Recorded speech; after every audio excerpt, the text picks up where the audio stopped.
Good morning. We go a little higher this morning. Good morning, everybody. Thank you all for being here. Packed house. Appreciate it. We've got something like 7,000 plus people watching virtually. So for those of you working from home, for those of you working abroad, thank you all for tuning in. I'm Bennett Richardson, Semafor's General Manager and Global Head of Public Affairs. So great to see many new faces, old faces, friendly faces in the room today for our second annual World of Work event. So just a year and a half, for those of you who are less familiar, hopefully all of you are familiar with Semafor by now, but Semafor has built a remarkable team in New York, Washington, San Francisco, London, Africa, and beyond. We're launching Semafor Middle East this September. We're building an international news platform with a mission to provide global leaders with intelligent, independent, transparent journalism oriented around the global economy, which is why we're here today. Today's live journalism program is powered by our hosts and our deep strategic partners and friends here at Semafor with Gallup and their unmatched trove of global data. The just-released State of the Global Workforce report, if you haven't dug in yet, I highly recommend it. It's fascinating. We'll hear much more about that in a minute. Surveys workers from the C-suite down to cashiers and all sorts of really important jobs everywhere along the way.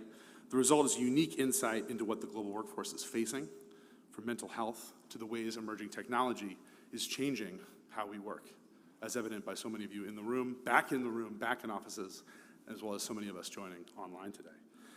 But before we dig into the data and hear from some of the most influential voices on the future of work, I want to thank again our friends and partners at Gallup for hosting us. I want to thank Jackie Canny, the Chief Human Resources Officer at ServiceNow, as well as Christian Sharp, the CEO of the Flex Association, for supporting today's live journalism.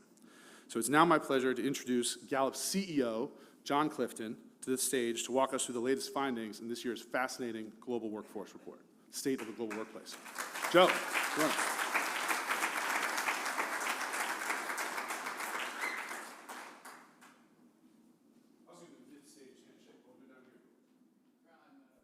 The State of the Global Workplace Report from Gallup is the world's largest ongoing study of the employee experience. This year's report focuses on how employees feel about their work and their lives. 15% of the global workforce are actively disengaged from their employer's goals. 62% of the world's workers report they struggle to stay engaged at work. And globally, fewer than a quarter of the world's workers say they are actually engaged with their work, though that number varies widely by region around the world. So, why does this matter? How engaged an employee feels is an important predictor of organizational resilience and performance. Employee engagement also impacts economic growth. Gallup estimates that low employee engagement with work cost the global economy $8.8 trillion last year. That's 9% of the global GDP. So it's a win-win. Making life better for people at work also makes their work better, which makes things better for everyone.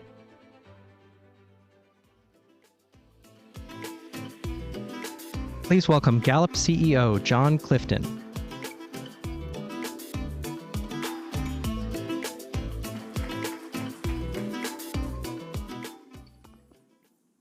Good morning, everyone. Thank you for joining us here today as we launch Gallup's Global State of the Workplace. You know, I was thinking this morning, how does a human being spend a lifetime? If you had to quantify it in hours or days. So I looked it up. Here's how all of us spend a lifetime. We spend 235 days waiting in line. We spend 115 days laughing. That's 2,760 hours. That's 165,600 minutes. If you only take primary and secondary school, we spend 334 days in a classroom, not including studying. Romance, we spend 395 days on. Things like Valentine's Day. We spend a year and a half on exercising, 3 years on holiday. We spend 4.5 years eating. I was wondering if you're awake. If you add all of that time together, it's 10 years of a human being's lifetime in a row. Yet all of those activities combined still do not add up to the amount of time that a human being spends working. According to this estimate, we spend 13 straight years of a lifetime working. That's 4,821 days. That's 115,704 hours. But the question is, if we spend so much time of our life working, then why is it that we have so few metrics on how life at work is going? So we built one. We built a metric, and we did it based on two things. The first one, and I think this should make CEOs and members of boards thrilled, is that the metric that we built, when you improve upon it within workplaces, you actually see a rise in productivity. You actually see a rise in performance or in quality, a reduction in absenteeism or turnover. But the other reason that we built these metrics is for another thing that many executives and a lot of people are talking about today, which is in the improvement in mental health. In workplaces that are run better, where people are highly engaged, you see a 37% reduction in debilitating stress, a 50% reduction in feelings of sadness, a 50% reduction in feelings of anger and feelings of loneliness, and an over 40% reduction in debilitating worry. So when we built this particular metric, I'll show you it now, those are the benefits that an organization has when they start to improve them. And I give you that context because if you are not familiar with this metric, some of these indicators you're going to look at and say, boy, that seems like a funny thing to measure. But again, the reason we did it and the reason we discovered these things is because of their statistical relationships with the outcomes that I just measured. Here's what it looks like. These 12 items, we go around, here's the first one, and ask people about in workplaces all over the world. In 100 countries, we do face-to-face interviews. In another 50, we do phone questions. And the first one is asking people if they know what is expected of them at work. Now, if you're an executive, you might think, what an anodyne question to ask. Of course, everyone knows what it is that's expected of them at work. Well, pose it to your workplace. Because less than half fully know what's expected of them when they show up to the office every single day. Think about that. Think about if we just fix that metric, what it would not only do for productivity, but the mental health of our colleagues. Because it's frustrating when you don't necessarily know what's expected of you every single day. The second one, and again on point about mental health, of all the things that we measure, you know what contributes most to stress in the workplace? Is this frustration about having the materials and equipment you need to do your job effectively. You know, there's an idea maybe popularized by the Boomtown Rats in 1979 that I don't like Mondays.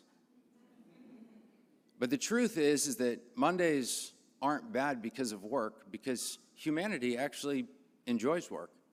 In fact, we actually asked all of humanity, and 80% of people said, I enjoy work. That means teachers like to teach. That means healthcare practitioners like to help heal people. Police officers, many like to protect us. But at the end of the day, something is causing misery, but it is not the work. It's the workplace. And when people don't have the materials they need to do their job effectively, it's the single biggest cause of unnecessary stress that exists in a workplace. These are the other 12 items that we ask. Again, by the way, in that Q2, I have the materials and equipment I need. Only 40% around the world strongly agree that they have what they need to do their job effectively. The third one, the opportunity to do what they do best, that's now 1/3 of the world that says they have that opportunity. And I'm going to show you a data point now, but if you want to see one that's in free fall in the United States, it's that third one. If there's anything that we could join forces in the public and private sector, and especially with higher education, it would be to drive that item about the opportunity to do what we do best, because there is so much untapped potential right here in the United States. But I draw your attention to Q10, I have a best friend at work. It's probably, of all the things that Gallup has ever studied in countries all over the world, the most controversial one is probably, I have a best friend at work. Now some, oddly enough, go, why would that be controversial? Well, interestingly enough, executives say that your social life stops the day that you walk into this particular building. But interestingly enough, and this isn't just Gallup, studies over studies show that people join companies, but why do they stay? They stay because of the people they work with. You've heard the thing that they quit a manager, but they stay for their best friend at work.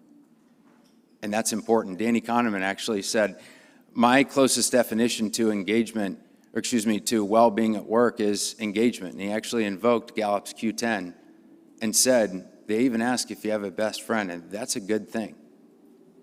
So this is what we pose to the entire world, these 12 questions, to understand how life at work is going. And here are the results. So now that we've been tracking this since 2009, we find that the world is actually getting better. As you could see in the earlier video, 23% of workers are now engaged in their jobs. That said, in absolute terms, that still means that almost 80% are not, and we have a long way to go in fixing the world's broken workplace. But if there's one thing that you should take away from this year's report, and it says it's very concerned, and we just updated this information in Q1 of this year, it's where the United States sits today. Because the United States has always led the world when it comes to engagement, and it was making tremendous gains all the way up until 2020, and now since 2020 has dropped 6 points. Each point that you see on there represents approximately 1.5 million American workers. And today they feel a lot worse when it comes to their life at work than they did compared to 2020. Now, I want to leave on just one hopeful note, because we study about 2,500 organizations a year to understand how life at work is going within their workplaces. And again, for those that think, well, work is miserable, it doesn't have to be that way. And in fact, 60 of the organizations that we work with outperform not just the United States, but they outperform the entire world, and many of them are here today. And you can hear from them. Because if we could lead like they do and build workplaces that have this kind of engagement and a great life at work, we could help bring down the world's stress, the world's anger, and the world's sadness in a remarkable way. Thank you for being here with us today and having an interest in our work.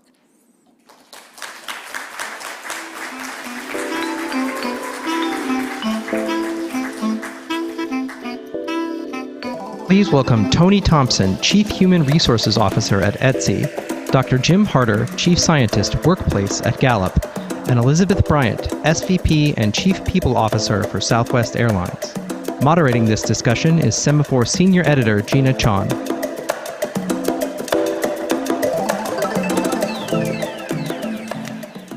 Hi, good morning. Thanks to all of you for joining us, and thanks to the thousands of you watching us online. We can see how important this topic is for so many people. It's an issue that we all deal with in one way or another. So grateful to the panelists to provide some insights on that front. Jim, I wanted to start off with you as one of the key architects of the Gallup report and someone who's been so immersed in the data on that front. Can you just give us a sense of what the findings tell us about how important work-life balance is for workers, for managers in this world where everything has changed since the pandemic? Yeah, and John showed some of the trends, but the trends that are most salient right now to me have to do with younger workers, and we're seeing declines in well-being among younger workers. We're seeing substantial declines. That he showed that pattern in the U.S. In younger workers in the U.S., particularly on aspects. If you think about the topic of loneliness and the patterns we're seeing there, where remote workers and younger workers are reporting higher levels of loneliness than others. As we dig into it, loneliness isn't just about friendships. That's part of it. It's also about whether people feel like they have clear roles in their jobs. It's also about whether people feel like they have a sense of purpose in their work. Those patterns really stick out in the data as we kind of dig into what loneliness means to people. And if you go all the way back to pre-pandemic, that's what the younger generation was looking for. They're looking for a job with opportunities for development, opportunities for a sense of purpose, Another pattern, Gina, that really stuck out to me in these data is that managers who are a critical component at the micro level in terms of improving well-being and engagement aren't having great lives. They have more complicated jobs than they've ever had before. I know a lot of leaders out here recognize their jobs are more complicated than they've ever been before. And so, managers reporting more negative emotions. So how do you inspire a workforce when managers themselves aren't fully inspired? So that's a really important area for us to be focusing on if we're going to get this right going forward. Yeah, well, and I want to come back to you about, how to get it right and possibly some of the solutions. But Elizabeth, I wanted to ask you, coming from an industry, the airline industry, that was particularly hard hit, obviously, during the pandemic, but then afterwards, in terms of the surge in travel, but also the issues that they were having to deal with unruly passengers and various other things that weren't really a part of their jobs as much in the past. How has that affected the workforce and your thoughts of how you address their well-being, their balance in their personal lives? Well, I think it's a great question.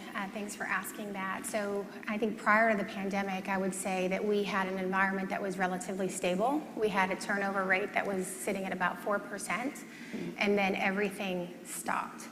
And we didn't go down the path of furlough, which has stayed true to our 54-year history, but we did offer early out packages. We offered a lot of things to help employees who could, and make the decision to step away. But then when the surge of travel came back, then we were faced with having to get staffed. And so we hired close to 17,000 people 2 years in a row. And so almost 50% of our workforce was new within the past 5 years. So it was a completely new environment for us, just from an engagement perspective, from an education perspective, ensuring that employees understood our rich history, what we stand for, our values, what we believe in, their role in ensuring the success of Southwest moving forward.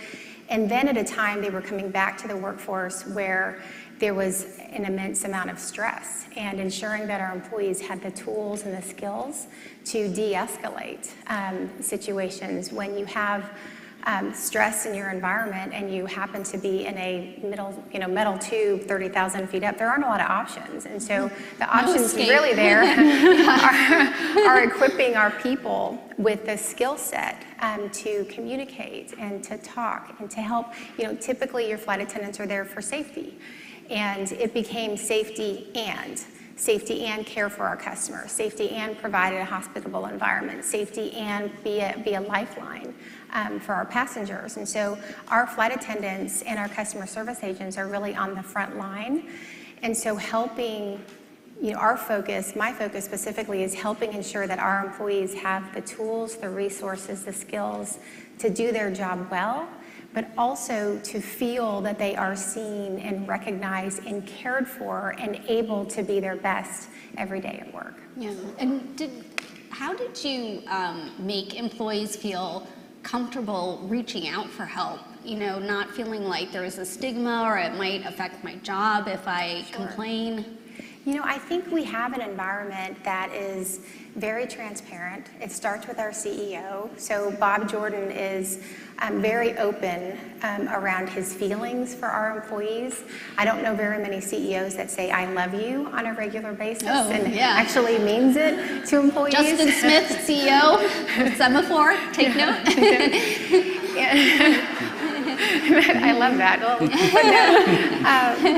So I think we've always had an environment of transparency, vulnerability, and I think it does start at the top. So when your CEO demonstrates that type of vulnerability and demonstrates willingness to say, I need help, or does anyone else have an idea, then I think employees feel safe to step up. And it's the psychological safety question, right? And so we have to create an environment at every level in the organization, across every work group. So whether it's an employee that doesn't come into an office every day, and that's very difficult, right? So a flight attendant never actually has to connect with a leader unless they choose to. A customer service agent may not need to do that. An office worker can every day. So it's about the communication tools. It's about the different vehicles employees have to reach out to us, that we have to connect with them. But I will say it's the speed of the leader, speed of the team concept. So if our leaders are equipped with the right tools, that they can reach out to employees on a regular basis, which is the expectation. Because if my leader sees me and truly values me for who I am, then I will speak up, typically if I need help. And that is a trend that we've certainly seen. Got it. And Tony, for Etsy, both as an employer but also a platform for a lot of people who are looking at, becoming small businesses essentially unto themselves, we saw a surge after the pandemic of small businesses being created and a lot of more people on the Etsy platform. How have you managed that both internally in terms of the workforce sort of addressing the bigger number of people on Etsy, but also then the sellers on the platform where they're hopefully doing this to follow their passions, but maybe, not thinking about, oh gosh, now childcare, healthcare, certain things that perhaps traditional employers had provided to kind of help out with some of the work-life balance may not be there anymore. Yeah, how many of you have bought something on Etsy, just so I can get a read? Me. Okay, good. good. I'm never sure how many people are familiar, but we are a two-sided marketplace that does support creative buyers and sellers across the world, and we take great pride in connecting those communities, and behind every item that you buy on Etsy, there's a person who has crafted or made or designed something that's unique or special to the buyer.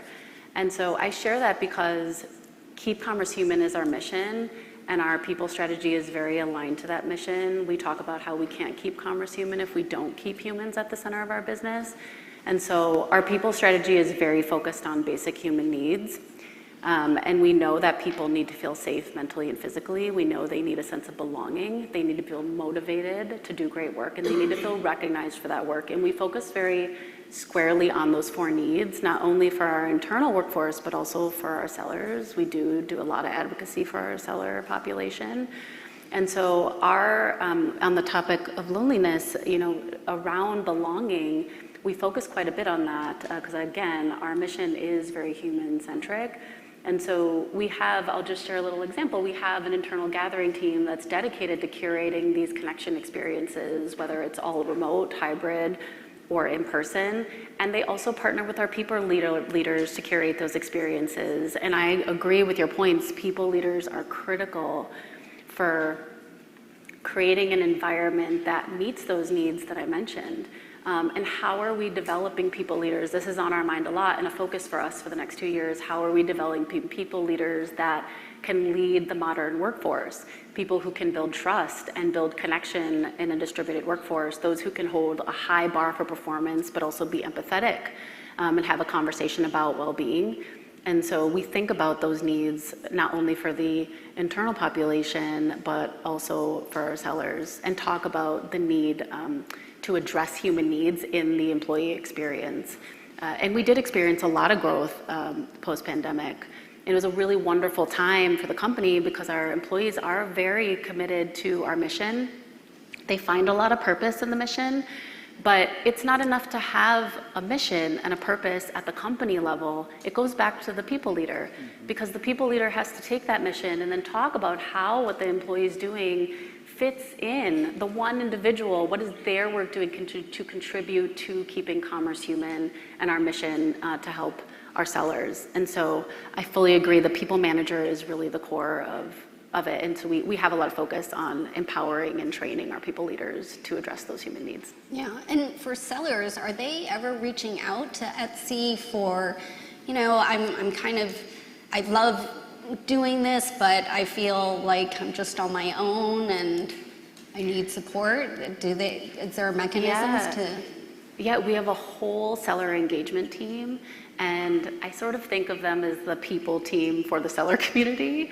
They think a lot about the needs of our sellers, communicate with them, have listening posts just like we do on the HR team, and they think a lot about what the sellers need to be their most successful selves, and it's a wide range of needs. I would say the most important thing the two most important things we do for our sellers is listen and communicate.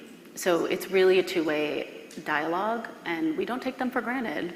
The service they provide in the world is really important, and we allow people to take their creative passion and turn it into a business. We like to say every day, economic empowerment is our day job, and we take that responsibility very seriously. Jim, I wanted to go back to the study and sort of the geographic breakdowns, because I found it really interesting, some of the results, like for Europe, for some of the findings, they actually didn't do well, which I was surprised at, especially because they're known for having better social safety nets when it comes to childcare, healthcare, and other things, but it seemed to come down more to how they actually feel at work. And so what does that tell us about how important that is, and not just some of these other benefits? Well, we had a chance to look at this this year from a really broad perspective, both macro, both from a policy perspective and an economy perspective. And certainly nothing at the macro level you can completely separate from each other, but the policy level kinds of things tend to have a higher relationship to reducing misery, but they don't get to worker inspiration. And the stats bear this out. The same thing with the economy. If you have an economy with a lot of job opportunities, you can get rid of some of the worker misery because people have choice. They can get out of a bad job and get into another one. So that's where the economy fits in. But at the highest level, if you don't have inspiring managers who inspire workers, you'll never get to high levels of hope. Employee engagement predicts hope, policy doesn't. And we've got to have managers who are equipped with the skills to be more like, as you said, people managers who aren't just administrators who administer and then ignore people, but who are actually involved on a weekly basis. And this will vary by organization. Everybody's got to have their own formula, but they need to have the right kind of check-ins with people, especially as people are at a distance. You got more hybrid work, very different types of work now. It's completely changed. And if managers aren't in touch with people, they can't set clear expectations and clear priorities. They can't really know what's going on in their life. Managers are the only ones in position to really know, that continuum between work and life. So we talk about work-life balance. How do you get that right, just from a policy perspective? That might help. Policies might help because managers can direct them to some benefits. But in the end, everybody's different. And managers need to know the strengths of each person. They need to be able to manage to those strengths if they're really going to inspire them. And they have to have an environment of high accountability. We've seen this in the data. It bears itself out. Organizations that practice that have leaders that support it, and managers need great leaders too. But when that happens in an organization, you see these high levels of engagement that John was showing earlier in organizations that have really withstood all the challenges that we're facing right now. So it's very doable. The optimistic side of me says we can fix all of this. We've got to get those elements right. Yeah, well, I wanted to get to that in terms of solutions and what companies are doing right on this front. Are there examples that you found compelling? Well, I think the ones that are doing it right, they start with leadership, and leadership has to have a clear vision of what they want their culture to be and why. So employees need to know why. If they say, well, we want some in-office time, why? What benefits does it give us? What benefits does it give the employees that come to work? There's a lot of young people that don't see those benefits right now, and so they're defaulting on remote work because that seems to work right for me, but yet they're reporting higher loneliness. They're reporting less clear expectations. They're starting to separate from their employer. They're looking for other jobs. We've got to build a system that's predictable. We've got to honor autonomy, right? The best organizations I've seen are honoring autonomy, and they're building a structure so that people know when their coworkers are going to be together so that they can still leverage that in-person time, which technology cannot replace right now. Now, maybe someday it will, but right now technology doesn't replace. We've got these meetings that they're kind of programmed and scheduled, and they don't replace the flow that happens in a setting where we're together when we can be. And I'm not saying remote work can't work. For some brilliant people, it does work, and brilliant managers, but it's an uphill climb. Yeah. And Elizabeth, for your workforce, you have the added layer, at least for some of them, of travel, and obviously that tilts the work-life balance efforts a bit.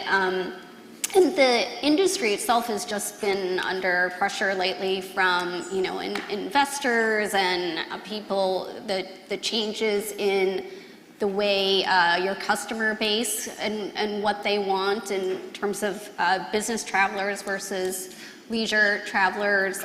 We just saw Elliott Management, an activist investor, take a stake in Southwest. How does that element of the workforce affect the way you think about providing more balance to employees when there's also such a high demand? There's labor shortages in the industry, and so you can't even find enough people right now either. Well, we're actually fully staffed. We were the first airline after the pandemic to become fully staffed, and so that's really good news.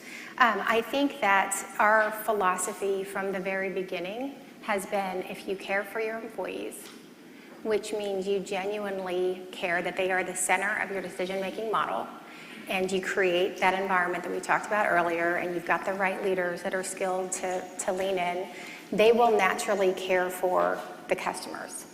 And if they care for the customers in a way that's meaningful to our customers, then they will come back. And if our customers come back, then our shareholders will be happy.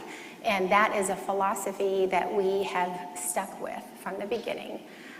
It has, through the years, 54 years, it's a turbulent industry. We've had moments across our history that it's tested our philosophy, it's tested our ability to stay true to the values that we have, and it has always proven out for us historically, from 9/11 to the max grounding to the pandemic to current environment. We will always stay true to who we are, and I think that is one of the reasons why we have a historically low turnover. And while you see double-digit turnover in most organizations, especially in the airlines, we don't see that. And it's because our employees come to work every day, they feel like they are part of something bigger than themselves. And we are actually at our best when we have a cause and when we have a common direction. And current environment will give us another opportunity to do that.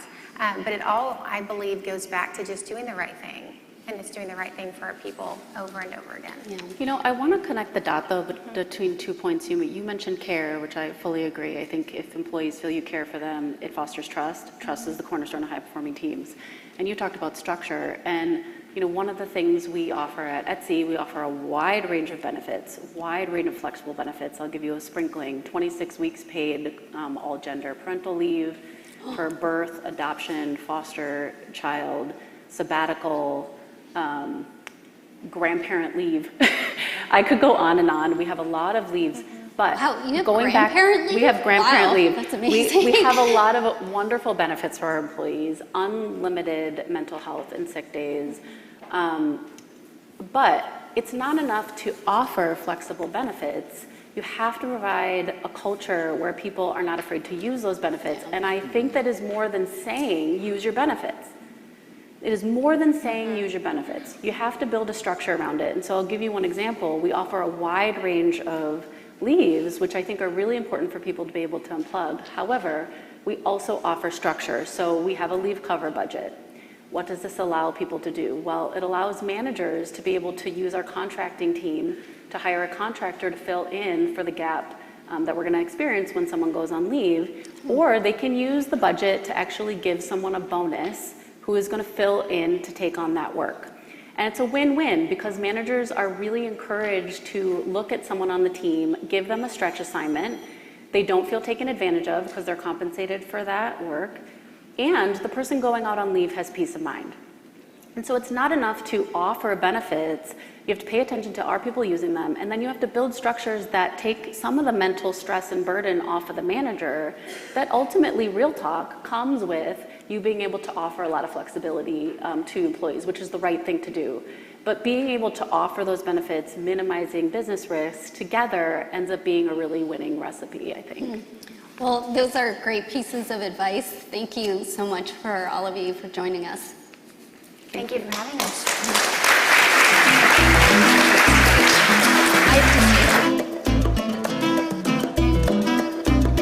Please welcome Jessica Hara, Chief People Officer for KinderCare.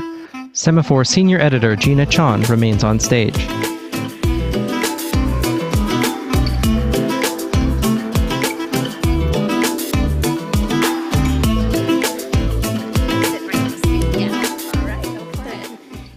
Jessica, for being here. And I told Jessica I'm so excited for this conversation because I need her to help me because I was dealing with a lot of mommy guilt this morning and a lot of issues around childcare.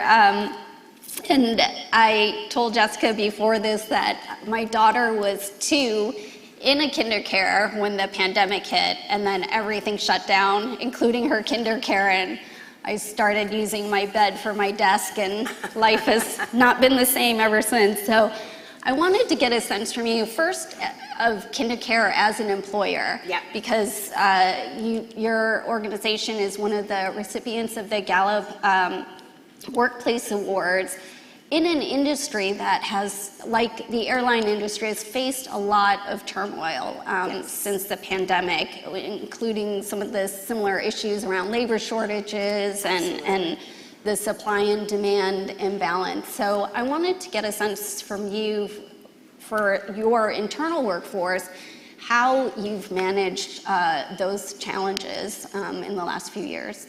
Yeah, well, I would start by saying we started our relationship with Gallup 12 years ago. I've been at KinderCare 18 years, and I'll tell you, when we started that relationship, the stat that I like to use is that for every engaged employee, we had 1 actively disengaged employee. And you could feel it. I love that number because it's a number, it's data that you can literally feel. And I'll tell you, as someone who was working there, beautiful mission and purpose. I felt really compelled by that, but you would go into a meeting and you didn't know if you were all moving in the same direction. We now, 12 years later, are 19-1 and are in the 73% of our employees. So you saw the stat earlier about the US, 73% of our employees are actively engaged. It feels like a completely different company. And you just can feel it. When you're in a meeting, you are moving in the same direction and, or in a center. So I share all of that I share all of that because I think that was a foundation that helped us rebound from the pandemic. The pandemic, we went, as early childhood educators, and I'm sure many of your organizations had similar situations, but we went from serving about 150,000 children in early March to, over the weekend, having 11,000 children in our centers, and went from having about 35,000 teachers to having to furlough a good portion of those teachers. And so as we came out of the pandemic, states figured out, I think one of the things the pandemic brought us was that childcare, as a mom who was working on her bed with her little ones, childcare is foundational to keeping the economy going. And so as we came out of the pandemic and started to rebuild our workforce, we immediately went back to the foundation that we had of creating a culture, listening to our employees, having conversations, and I can talk so it almost helped you have a reset. Absolutely helped us rebound, and we're back. We have about 5,000 more employees than we had prior to the pandemic at this point, and all of that was done by just going to the foundation that we had of an engaged culture and workforce. And so what did that mean in practice for you? Did it mean, because you're also spread out all over the country, what did that mean in practice of how you managed to get those engagement numbers up? Yeah, I think there's 3 things that I would point to that are absolutely foundational and continue to be foundational for us. One of the things that we did was work with Gallup to create a Human Sigma score. So it is 1 part employee engagement and 1 part customer engagement. And if you're a center, you can be a level 1 all the way to a level 6. The reason I talk about that is we now have about more than 1/3 of our centers that are 5 or 6, so kind of world-class in both employee engagement and family engagement. But foundational to our engagement practice, and I do mean practice because it is a consistent practice, not an event, is that we every year have our measurement period in October, get our results in January, and we action plan across the organization. And what that looks like for us is whether you're a level 1 center that is really struggling, we talk about what are you doing well, because everybody's doing something well, and what can you improve. That exact same conversation is happening at a level 6 center because they're killing it, they're world class, but we can celebrate and we can always get better. So I think that is bucket number 1 that was really important to our journey. The second, and I heard the panel talk about this earlier, is the tone at the top. Tom Wyatt, who came to us 12 years ago and brought Gallup to us and actually just officially retired June 1st. We have an internal successor, Paul Thompson, which is fantastic. But By the way, we did not plan this for all the Gallup shout outs, but it's a testament to the work that they're doing. Yeah, it absolutely is. And so foundational to our culture. One of the things he always says is don't suffer in silence, and he means it. Our president of KinderCare, give out our phone numbers as we're traveling around to teachers. I get almost daily phone calls from teachers who want to celebrate something with me, who want to talk about something. So that's another piece. Yeah, when I first approached KinderCare about talking at this event, your CEO called me. Yeah. Like out of the blue. Yeah. I was like, oh, hi, CEO of KinderCare. Yeah. But it seems it's very like much our culture. Yeah. Yeah. It's a huge part of who we are. And then I'd say the final thing, and there's a group, I just got a photo in the back of a group of our senior leaders that are at centers in Memphis right now. Every single week, we are out in our centers talking to our teachers. We do roundtables with our center directors, who are our local on-site managers, and basically say, ask us anything. We will be as transparent. You might not always love our answer, but we promise to give you the straight answer.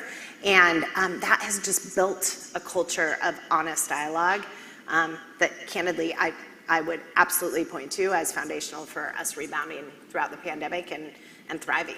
And what about the resources you provide to employees who are dealing with stress themselves, where they're childcare providers, but they probably also have children that they're dealing with for their own families, but also there's waiting lists at all these centers. They're dealing with parents who are constantly bugging them about when is my space going to open up. How do you help them deal with those challenges? So a couple of different things. One is we do offer all of our employees a significant discount on childcare. I think it is one of the things that we also work with a lot of employers to do that, because it is one of the things that I think is increasingly becoming a foundational benefit. And what we see in our own internal group of employees is that if someone is taking advantage of the employee benefit of childcare, their retention is significantly higher. And it just makes sense. If you are leaving, it's one thing to leave an employer, it's another thing to leave an employer and have to disrupt your child. And so it's an incredible retention tool. The other thing, and there was a group of us at breakfast this morning talking about mental health. One of the things that we absolutely, in addition to, a really strong healthcare and total rewards package. One of the things that we just started offering about 2 years ago is online mental health counseling, not only for our employees, but also for their families to use. Access can be hard. We're in 40 states, and and so having an online ability to do that and to do it when you need it has been really, really important and well received by our employee base. Yeah. Well, and let's, if we could talk about what you see in the broader labor market because of the scale and the perch that you guys have, where we talked about, this childcare crisis in the country, all the childcare deserts where there's just not even a place to have your child go to if you want to work. What has that done for the labor force and the pressures that they're under? Yeah, I mean, I think it's a really real thing. An example I'd give for us and I think it's just a really good example of a childcare desert. The interesting thing about a childcare desert is I think often we think, and I did for a long time until we still really started working on it, you think of a childcare desert as a place generally that is lower income or experiencing poverty. Actually, there are childcare deserts all over the place where it is hard to find childcare. And so one example that is, we worked with Tyson, the food manufacturing, and they have a plant in Humboldt, Tennessee. And they could not staff that plant because they did not have accessible childcare. There was not childcare. So we actually worked with them and the state to build a childcare center. And I'll tell you, it was about a 2-year project. The childcare center is totally full. They're seeing increased retention, small town. And probably the most meaningful part about it, we just a couple of weeks ago saw Tyson had created a promotional video where it was interviewing, a recruiting video where it was interviewing a couple of women whose children were in the child care center. And they talked about, listen, that our employer sees me not just as an employee, but as a mom, and is helping not just meet the needs of childcare so I can work, but also educate my child and have them be ready to thrive in kindercare. There is probably not a better way to acknowledge all parents, but I always talk about working moms in particular as seeing them as the whole human that they are. Yeah, and you also have, I think, the San Diego Police Department. Yeah, absolutely. That's another place, it's interesting. Again, I heard the earlier panel talking about the balance between fully remote work, hybrid work, what does that look like? And very candidly, during the pandemic, we had some of our on-site childcares that were that didn't reopen because the offices didn't reopen. But one of the things that we're seeing is there are absolutely places like police officers, like hospitals, like Tyson, where they have to work. And in particularly in the San Diego Police Department, we're working with some other police departments. They're looking to recruit women. They have 10% of their workforce is women. They want more women officers. One of the best ways to do that is to say, again, we see you as a mom and we're there for you. And how does that happen in terms of, you mentioned for the Tennessee Tyson's example, the state also helped. So is it they're providing some sort of tax incentives? How are they helping, and what do you need from policymakers to sort of spread this? Yeah, we have a team that spends a lot of time here in DC and with state governments. There's several different ways that I think that the federal government and the states can support us and support working families. One is by giving employers tax credits for giving a benefit to families. There's an act going through right now that is focused on doing that, and I think as an employer and as a head of HR myself, it is something that I heavily advocate for because I believe childcare and meeting employees is the new healthcare, and it is increasingly the expectation of Gen Zers as they're coming up into the workforce and want to be seen as whole humans. I think you mentioned Gen Zers actually care about that more than they actually do. We do a parent confidence report, and Gen Zers were the first group that said, I actually care more about the possibility of childcare than healthcare benefits, which I found to be really shocking, candidly. So yeah, and then the other place where we work very closely with the federal government and states is subsidizing childcare for working families directly to them. And so that's another place that particularly our community-based centers are working to advocate for making high-quality, affordable childcare. Well, we're out of time, but I just want to ask you one last question as we think about sort of the future of work. As people sort of rethink what they want from their jobs and how they want to do it, how is that affecting their childcare needs? If it's not even about remote or hybrid or anything like that, it's just maybe like they want flexible hours and the times that they need childcare change perhaps from week to week. Yeah, that's definitely something that we're seeing in our centers is alternative schedules. Is it full-time schedules? Is there at the police department? We're open far longer hours, overnight in some cases. Sure. And so I think there is an increasing sense of what does it mean to have work-life integration. And I think childcare is part of that and needs to meet our employees and our families where they are, which is increasingly looking for some level of flexibility. Yeah, great. Yeah. Well, thank you, Jessica, so much for your time. Yeah, I love this Thanks, conversation. everybody. Thank you.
Please welcome remotely Stephanie Patrick, COO of Theorist Media, and Matt Patrick, President of Theorist Media.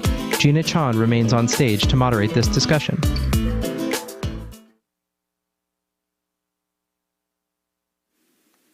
Hi, Stephanie. Hi, how's it going? Good, how are you? I'm doing great. Thank you so much for having me. Unfortunately, Matthew wasn't able to join today, but I think I should be able to cover everything with you. So very much appreciate being able to have the opportunity. Yeah, no, thank you so much. And Stephanie has been in the YouTube world for a while, and we wanted to talk to her because most of the time we're thinking about what they do in terms of their output, the content they create, the funny videos that go viral, but that we're not thinking of them as a small business, as workers, as employees, and running a business and what that entails. But it's increasingly become a bigger part of the conversation here. I saw a recent survey about the number of freelance workers or sort of independent workers at an all-time high, 64 million people, about 1/3 of the workforce, with a good chunk of them being online. So Stephanie, if you could just talk about what you do in terms of thinking of this as a job and sort of what that entails. Like, do you work 40 hours a week? I bet it's a lot more than that, actually. You know, just kind of giving the audience a sense of the behind the scenes of what you do as opposed to what they see online. Absolutely. I think to give a sense of the scope and scale of a lot of creator-led businesses, which is sort of the popular term to use now for people who are working online, especially in the new media industry, and are essentially entrepreneurs in that space, whether they have a company of one or a company of, I think the largest one in the space, or one of the largest, has about 500 employees at this point. So it's a massive spectrum in the space. And I think it gives some context to how we think about it, or how I think about the behind the scenes aspect, just to even start with those kinds of figures, right? So what began for my husband and I as a single YouTube channel has grown over the last 12 years. We've been in the space for quite a while, into a group of channels that we have that we co-founded together, that have over 40 million subscribers and have a countrywide team of about 40 people, about half of whom are those freelancers who you're talking about. And they come into project work with us, they come out of project work, and then sometimes we're also able to take them on as full-time employees. The model of these businesses is pretty different and interesting. It provides a lot of flexibility, I think, for people, because much of the work can take place remotely. A lot of those creatives can work all over the country. But we take it very seriously as a business behind the scenes, and we're structured just like just like any other business you would see at your local CPA or accounting firm or whatever, who has a 401k and HR and all these behind the scenes workings to make sure that when people are taking jobs with these companies, that there's responsibility behind it, and there's sustainability that we think about a lot, and how we set up the company. There's plenty to talk about there, but that should hopefully give a little bit of a taste. Yeah, and you guys are a husband-wife team. How did that affect kind of how you set up your business, thinking about, work-life balance, benefits, all the sort of things that you might not have thought of when you first started, creating these videos? Yeah, honestly, it sounds a little bit cheesy, but it's been a real gift. To be honest, I don't think it works for everyone. I think the way that we were able to set it up is a very common structure in this space, right? People are putting themselves out there online in YouTube and in new media videos, whatever kind of stuff they're doing. And it can be a very personal thing. And so a lot of people end up working with family members, whether it's a spouse or a sibling or a parent or whoever they trust the most. They end up working with that person first. It also helps shield people from, unfortunately, because it's a very new industry, there's quite a bit of predatory behavior, especially around people who get very famous while they're still young, right? There's a lot of opportunity to take advantage of them. So working with a family member or someone you trust very, very much helps a lot from the beginning. But as we started to grow the business, we also started to understand that if it was going to extend beyond us, we needed to treat other people, anyone we hired as an employee, the same way that we would treat each other. So I think it helped us to become really caring employers when, it could be a very impersonal relationship, but because we started with a very personal relationship, as our team grew around us, I think it left an impression on them that this was intended to be a group of people who could work together as humans, not just as coworkers. And so when we put benefits in place, we put them in place equitably for everyone. And when we thought about, our own work-life balance, although I love the word from your previous segment, work-life integration, I use that word all the time, and I think it's really critical in this industry. Working with people flexibly so that if they have children or if they have important commitments, that they can move their work hours around. I think we approached our relationship and our work together from that standpoint, and that helped us to expand that mentality in working with our team. And now we have 22 full-time, and so it's quite a bit of juggling, but I think going in with that sort of that mentality helps to retain people and helps to set up a work environment where people want to stay for longer. And I think you see that a lot in this industry in general, as people who have, come up in this industry and have either worked in jobs in, corporate America that have felt really soul-sucking and pretty crushing. I've worked there, I've been there, and I work 80 hours a week now, and I've worked 80 hours a week then, but there's a big difference. And so I think because your background is not like in entertainment and content creation. I mean, I think your husband was into that early, but that wasn't really the path that you had set for yourself. Yeah, I think it's also helpful to come in to this industry with some kind of experience elsewhere, because for one thing, I think it helps us understand how lucky we are. I came out of a completely different background. My master's degree is in cancer pharmacology, so I was a scientific researcher for a long time, and I worked in the biotech industry for several years before transitioning into new media. So you can really go from one end of the spectrum to the other and take the translatable skills with you. Yeah, not a lot of pharmacologists on YouTube, I imagine. I wanted to ask, you talked about probably find some. Yeah, exactly. I wanted to ask about the growth that you guys experienced, because you started off with one channel on game theory and video games and kind of parsing, various sort of interesting tidbits about them. It's grown to, as you said, other channels about food theory, style theory, and others. And I was looking at your growth rate, and a lot of your channels were adding like 1 million subscribers a year, which is, just crazy, at least to me in the, media world, where that's harder to do. How did you deal with that kind of growth and the stresses that come with it? Because you're on your own, like a lot of people who are in sort of the non-traditional workspace. Where did you go for, just someone to talk to? I mean, you and your husband were maybe going through this together, so maybe that helped. Maybe sometimes it didn't in terms of the stress level. How did you kind of manage to get through some of the pain points and times when you just felt like you couldn't handle all the pressures?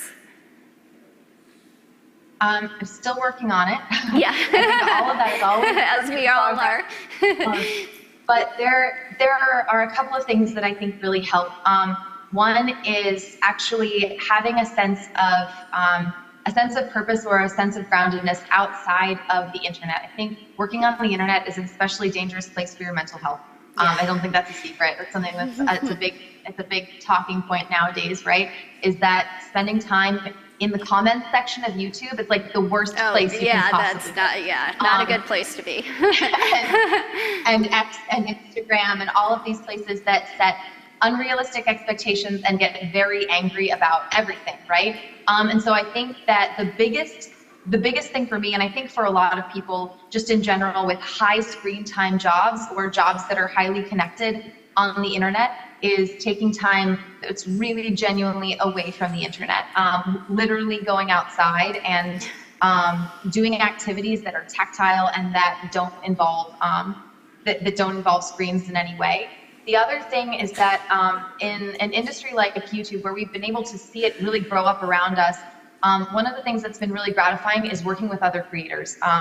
Having a peer network in your industry and in your space is so critical. And for a lot of the meetings that we've had with people and a lot of the relationships we've had, it's been co-figuring things out together. And we don't have all the answers and they don't have all the answers, but together we have a few more answers.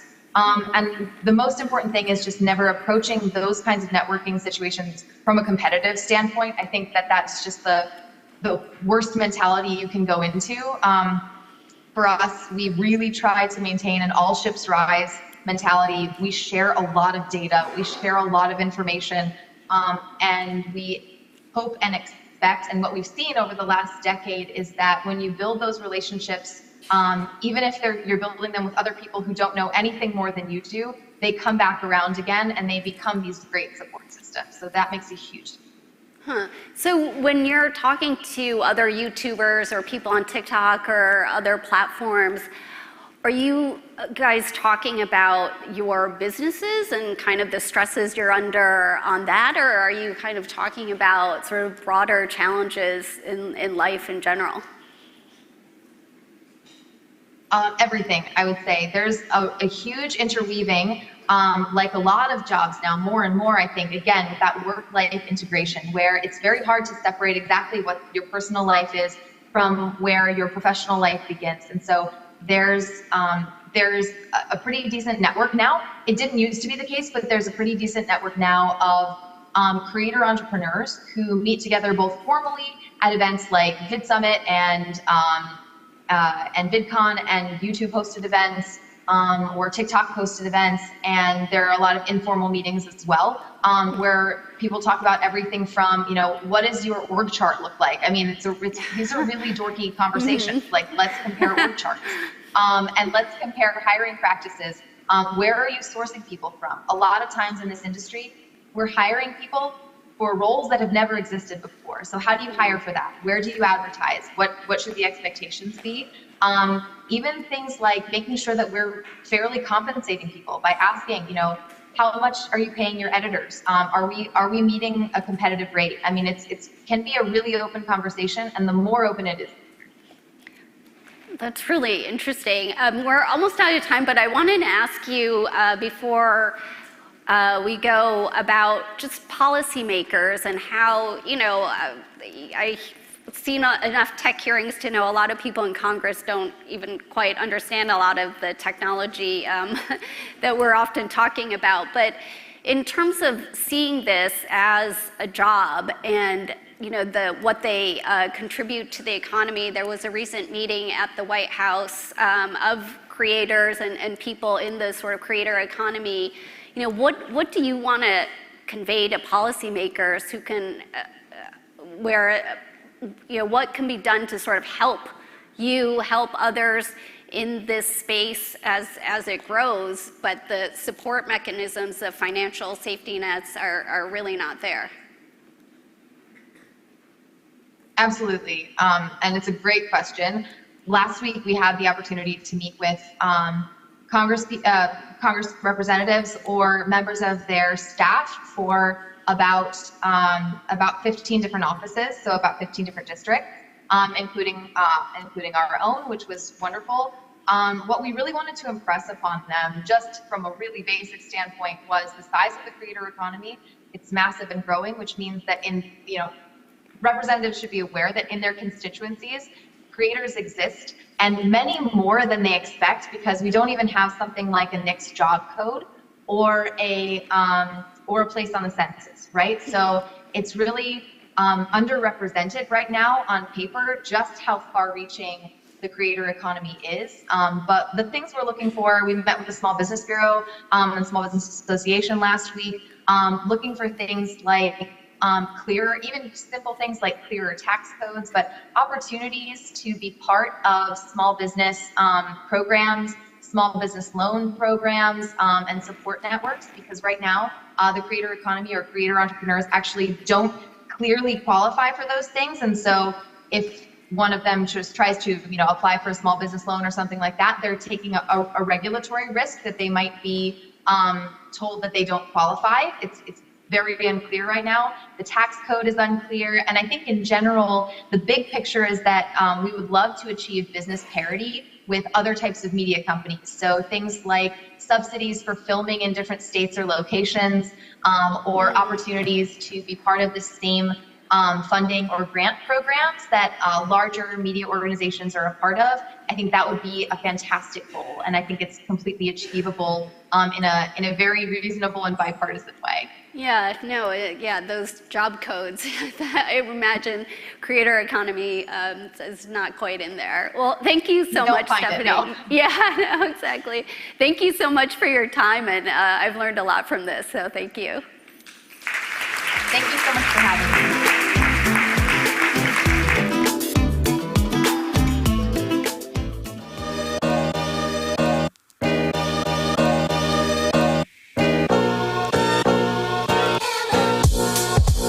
Yeah.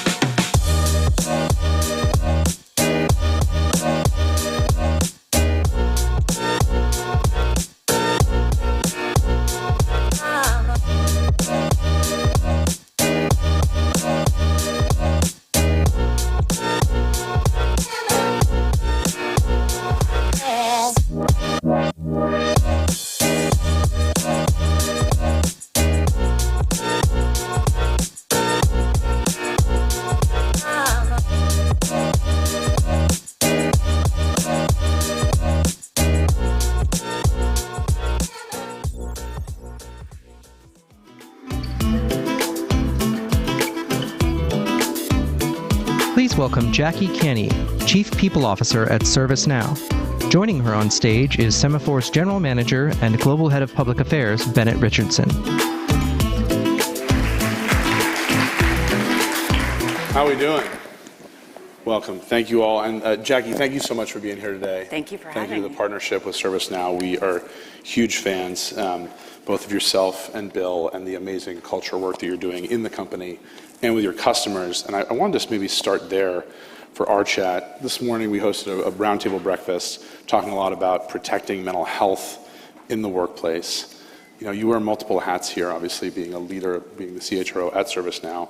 What's your point of view on the leaders' roles in terms of that well-being in the workplace and protecting that? Yeah, and thanks for creating that breakfast this morning. It's a really important conversation, and everybody who was there, I feel like we had so many amazing voices in the room.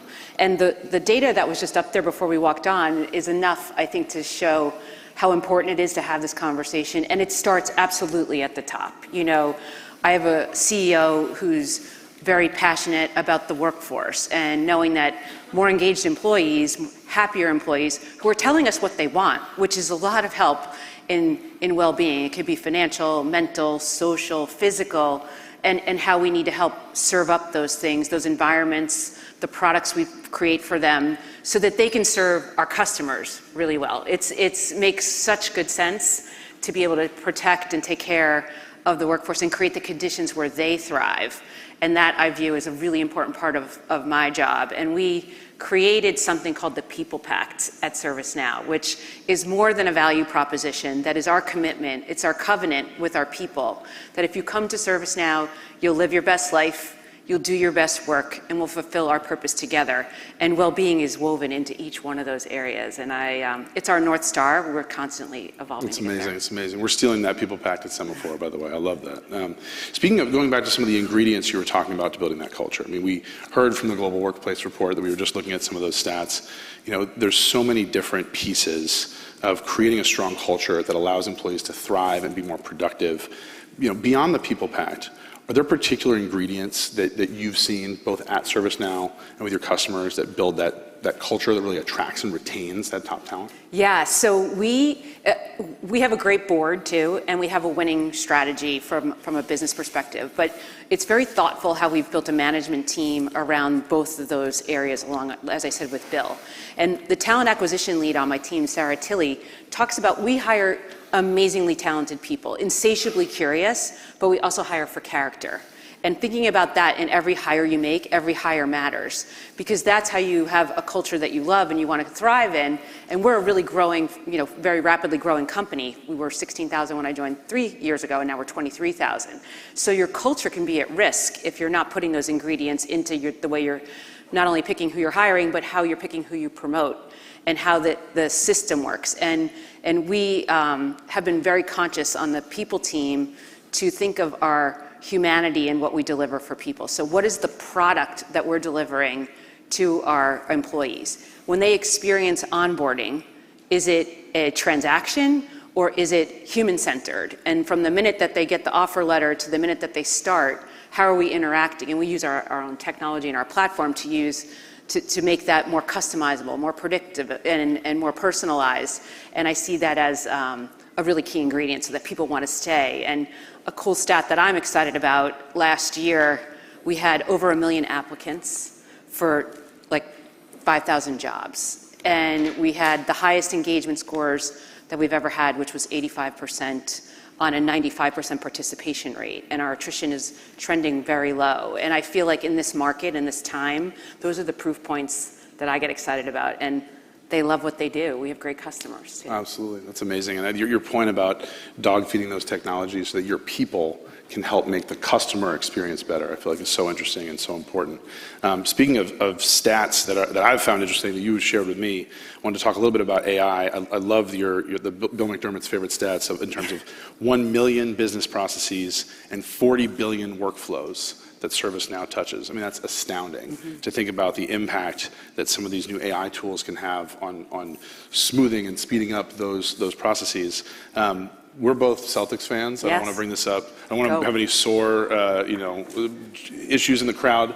It's probably why we chose this color for today. I'm going to say that. We were actually predicting the playoffs. But you all do some amazing work with the NBA. Yeah. And just would love to hear more about that, and with such a challenging, high-stakes, high-profile customer. Like, how does that partnership work out and play out, especially with AI? It's one of the ones, when I was coming to ServiceNow, it was one of my favorite stories about the work we've been doing with the NBA. So it started with COVID. As you'll remember, the NBA was the first sport to get back to play, if you remember back at that time. And they created the bubble where the players would go, the teams would go, the staff would go, and they had the vaccine, COVID, who had it, who didn't. And that was all ServiceNow.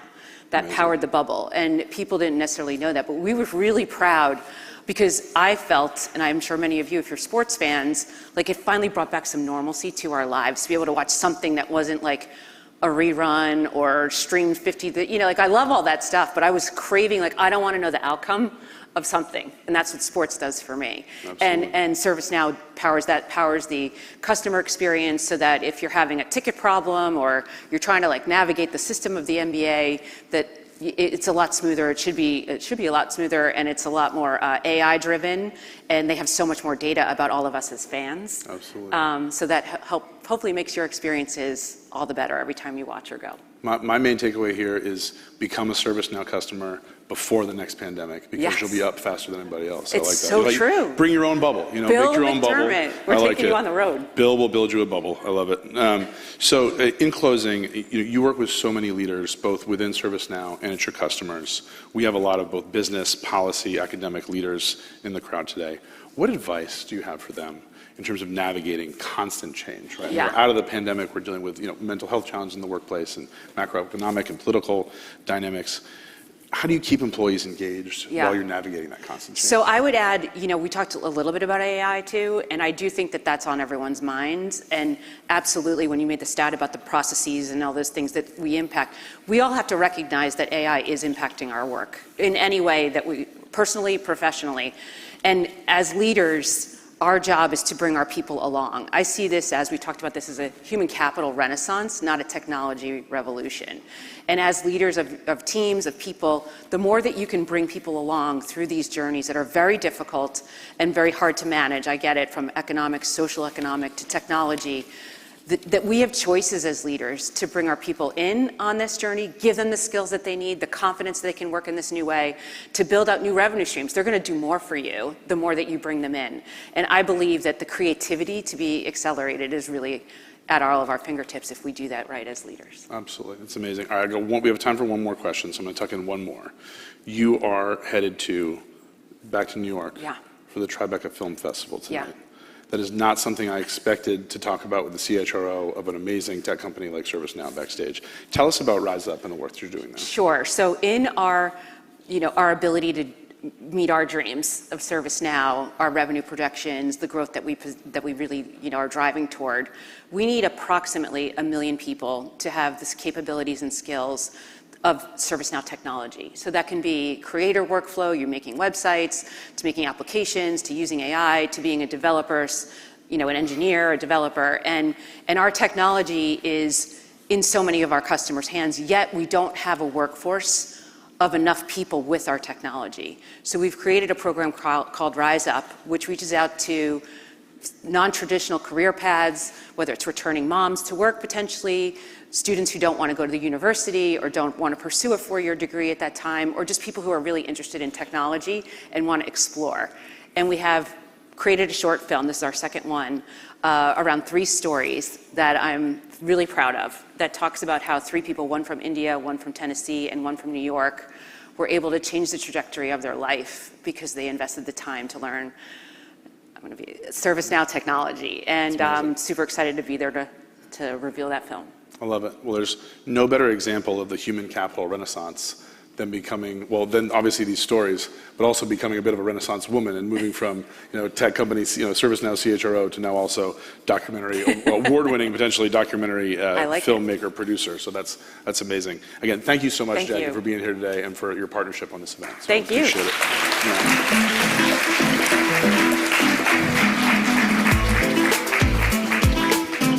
Please welcome David Toonhope, CEO of Macquarie Telecom. Gina Chon remains on stage.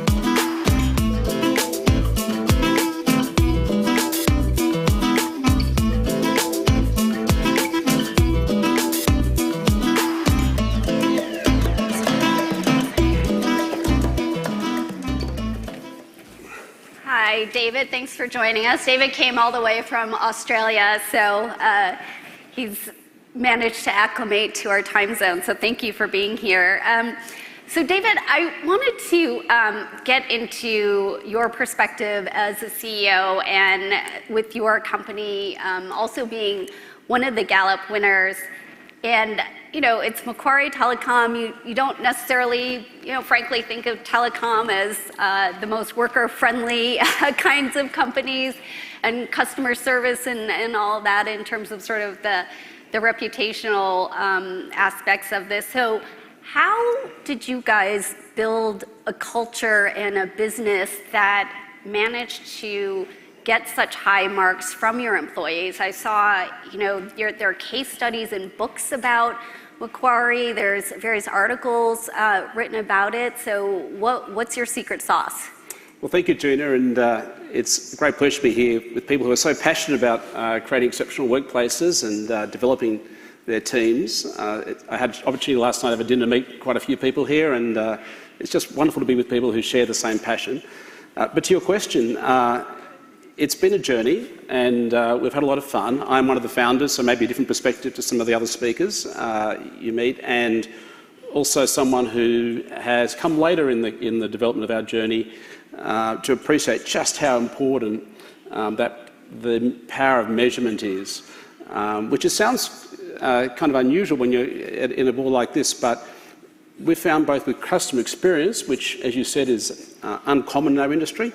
The telecom sector is probably infamous for customer experience around the world, and the cloud industry and the data center business we're also in has no customer service. It's self-serve, but inherently. So it's kind of two industries that come from that perspective. And then you combine that, as you mentioned, with workplaces, which I'd say again, telecom sector is not famous for having exceptional workplaces.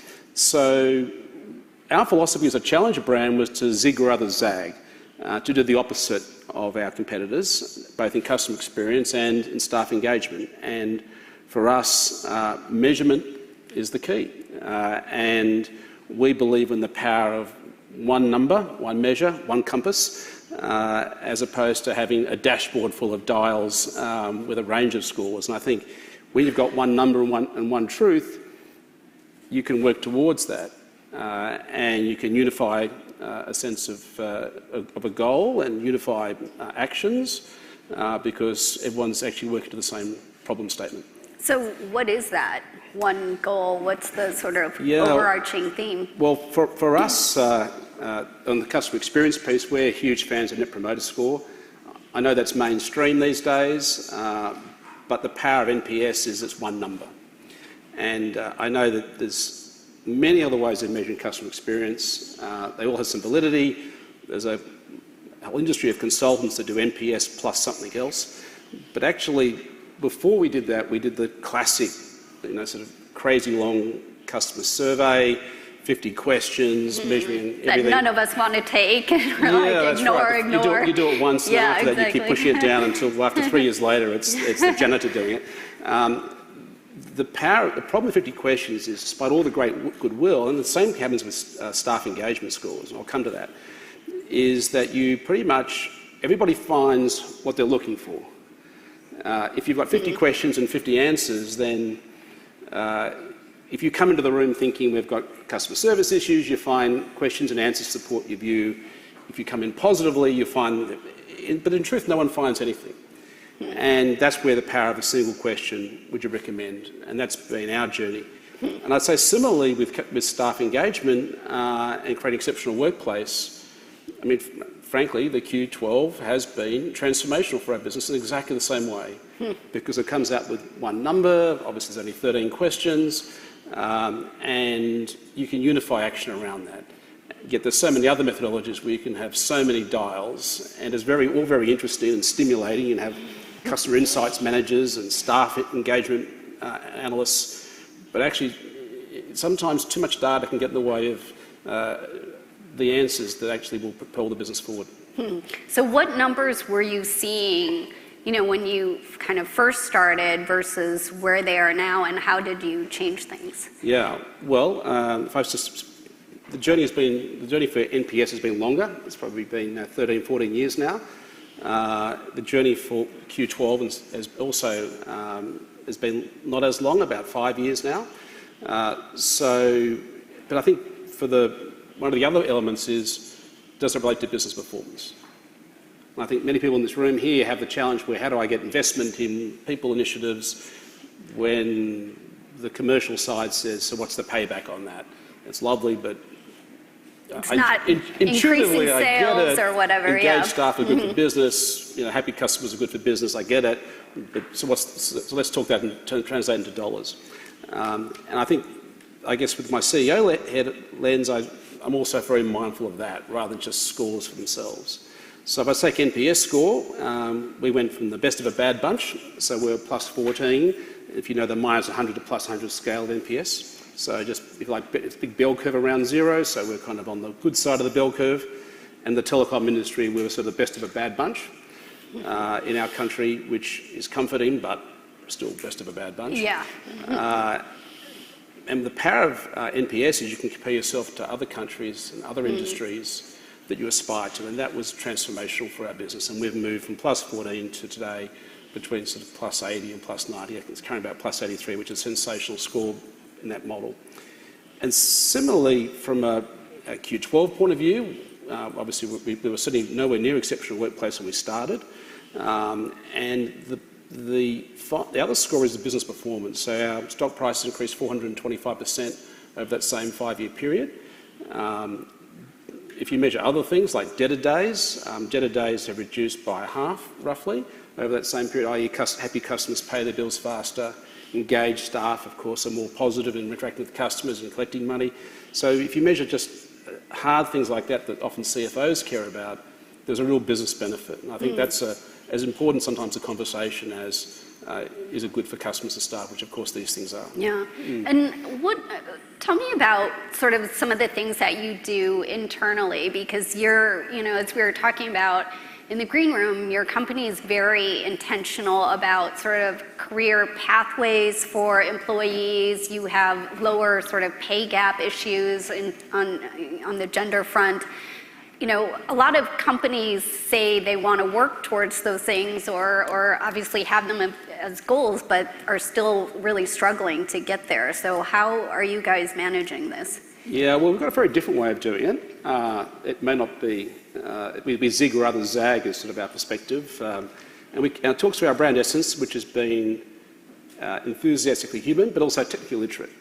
We are in the technology business, and for us, developing technical skill sets is super important. And that's a huge part of our employee value proposition. But the way we do that is very different. People talk about flexibility and having development paths tailored to the person. We take the view that's not so important in the early years. We think there's a whole lot of foundational pieces, a bit like in a first or second year undergraduate degree. There is an element of foundational pieces that are critical for success, and jumping into specialisations prematurely is actually not in your career, which sort of goes against a bit of the, oh, wait a minute, can't you be flexible? Why can't we combine other things early on? And so you have them, when they first go in, you're kind of set in that job. We basically have a 10-year pathway. It sounds like a long time, and when you're first out of college, it's like forever. But the way we package it up, though, is every 2 years, you graduate.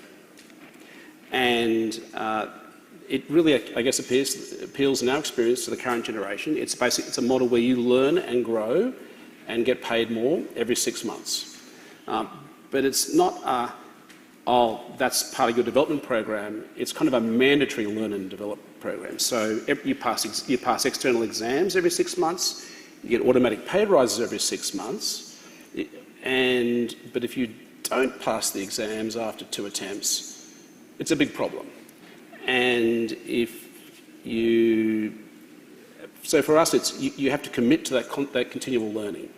And it's a lovely word, continual learning. And goes, oh, I'd love to be part of that. But just not right now, or maybe next year. Or I don't have time for it. Don't have time for it now, I've got a lot going outside of work. But in that program, we try to attract people who actually are truly on board with continual learning. They're not like capped out at the end of their bachelor degree. And that's been a real success for us. And we get people who committed to the journey, But the other important part, and so I can talk to the current generations, they just do not imagine themselves in our business. Maybe not even in 2 years' time, but definitely not in anything like 10 years. But we find that making it 2-year sprints with formal graduations, meaning we actually encourage them to leave at the end of 2 years or move to the next tier of engineer or go somewhere different in our business. Encourage them, if they were thinking of spending that time travelling overseas with their partner or with their friends, to do that, which is kind of the inverse. And what we find actually has the perverse impact that by providing more certainty that at the end of 2 years you will be leaving your current role, they tend to stick out the 2 years. And then equally, when they tend to stick out the 4 years, thinking at the end of 4 years there'll be a graduation and they can say to their partner, then we'll go overseas for that big trip to Europe or Southeast Asia or something. And that we find really taps into, not all, but a lot of the generation graduating out of university with their first degree. Yeah, well, I wanted to dive into that a bit more before we go about the younger generation, because the Gallup polls show that is the group that has been pretty hard hit in terms of how they're feeling about their workplace, their lives. And we have various, you're a technology company, obviously AI is causing some worries about job opportunities and what my future holds.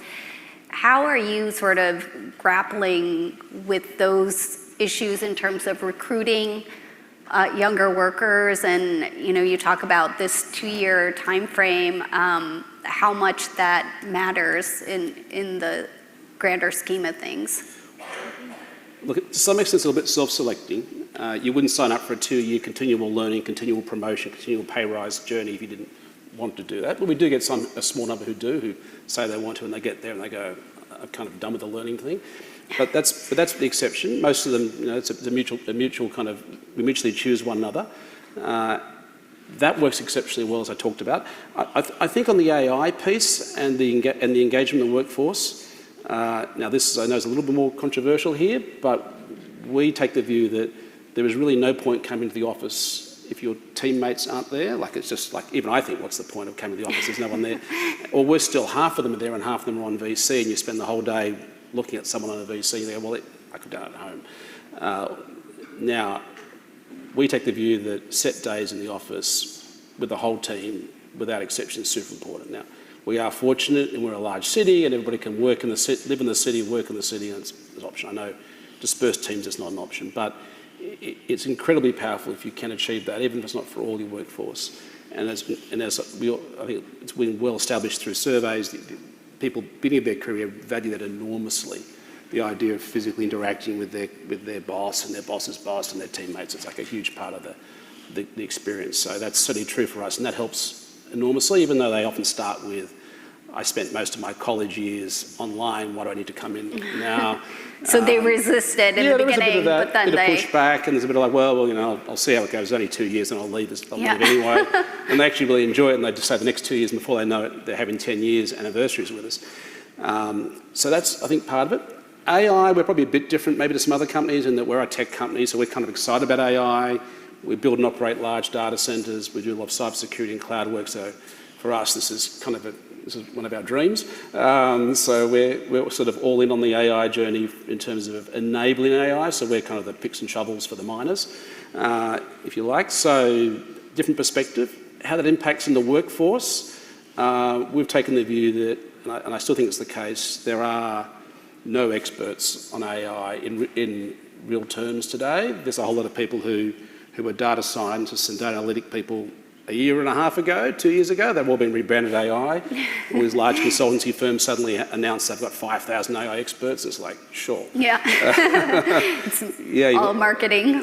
Well, look, there's some, obviously it's changing by the month, but it's just the depth of skill set's not there. So I think there's a huge amount of value, I believe, even in a tech company like us, is to experiment and to create some guardrails, but really to embrace it and let lots of people deploy AI. Clearly there's issues with data security, and you've got to create guardrails around that, but if you can manage the risk, I think you can. Yeah, but so your employees are excited about it. They're not fearful. Yeah, we had a really fun program called Camp AI, where we actually we ran a whole competition, gave prizes out for the top 20 use of AI in the workforce. Anyone could win. We chose 20 because we wanted to have enough winners that everyone thought, geez, I could win that. I don't have to be the smartest tech person in the company. And that really kind of encouraged participation, took them all away on a rewards conference, and then they shared with one another. And that's kind of really been sort of the beginning of the journey about a year and a half ago. But I think trying to make it a bit fun and decentralise it, and I think moves it away from being something a bit sort of unknown out of some central office. Yeah, it's scary. Well, great. Thank you so much for your time, David. Appreciate your perspective. Thank you, everyone. Yeah, nice.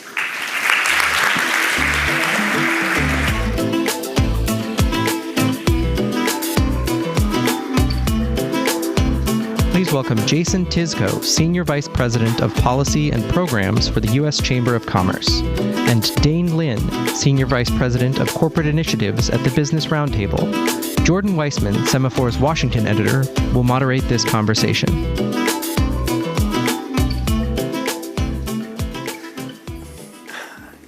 Jason, Dane, thank you so much for joining us here today. Lovely to have you both. Thank you. So you are both extremely focused on workforce training. It's a big part of your portfolios. I want to start with a sort of step back question, which might be a little silly, but I want you to explain to me why we should actually care about workforce training at this moment in time, given that, unemployment is low, wages are going up, productivity is rising at a healthy rate. Why doesn't this just take care of itself? Jason, you start. I think why it's so important is, our economy is more dynamic than ever before. And as jobs and opportunities are changing, people need to be equipped with the skills to be able to take advantage of those opportunities. So I don't think this is a problem that ever just solves itself. Like, we need a very serious commitment to getting people prepared for jobs. And that's not just new entrants into the labor market. That's also people in the labor market today who we don't want to fall into the safety net. So as this dynamism continues, how are we making it easier? How are we doing it faster? How are we creating a more agile workforce that could reskill and upskill to keep pace with that dynamism?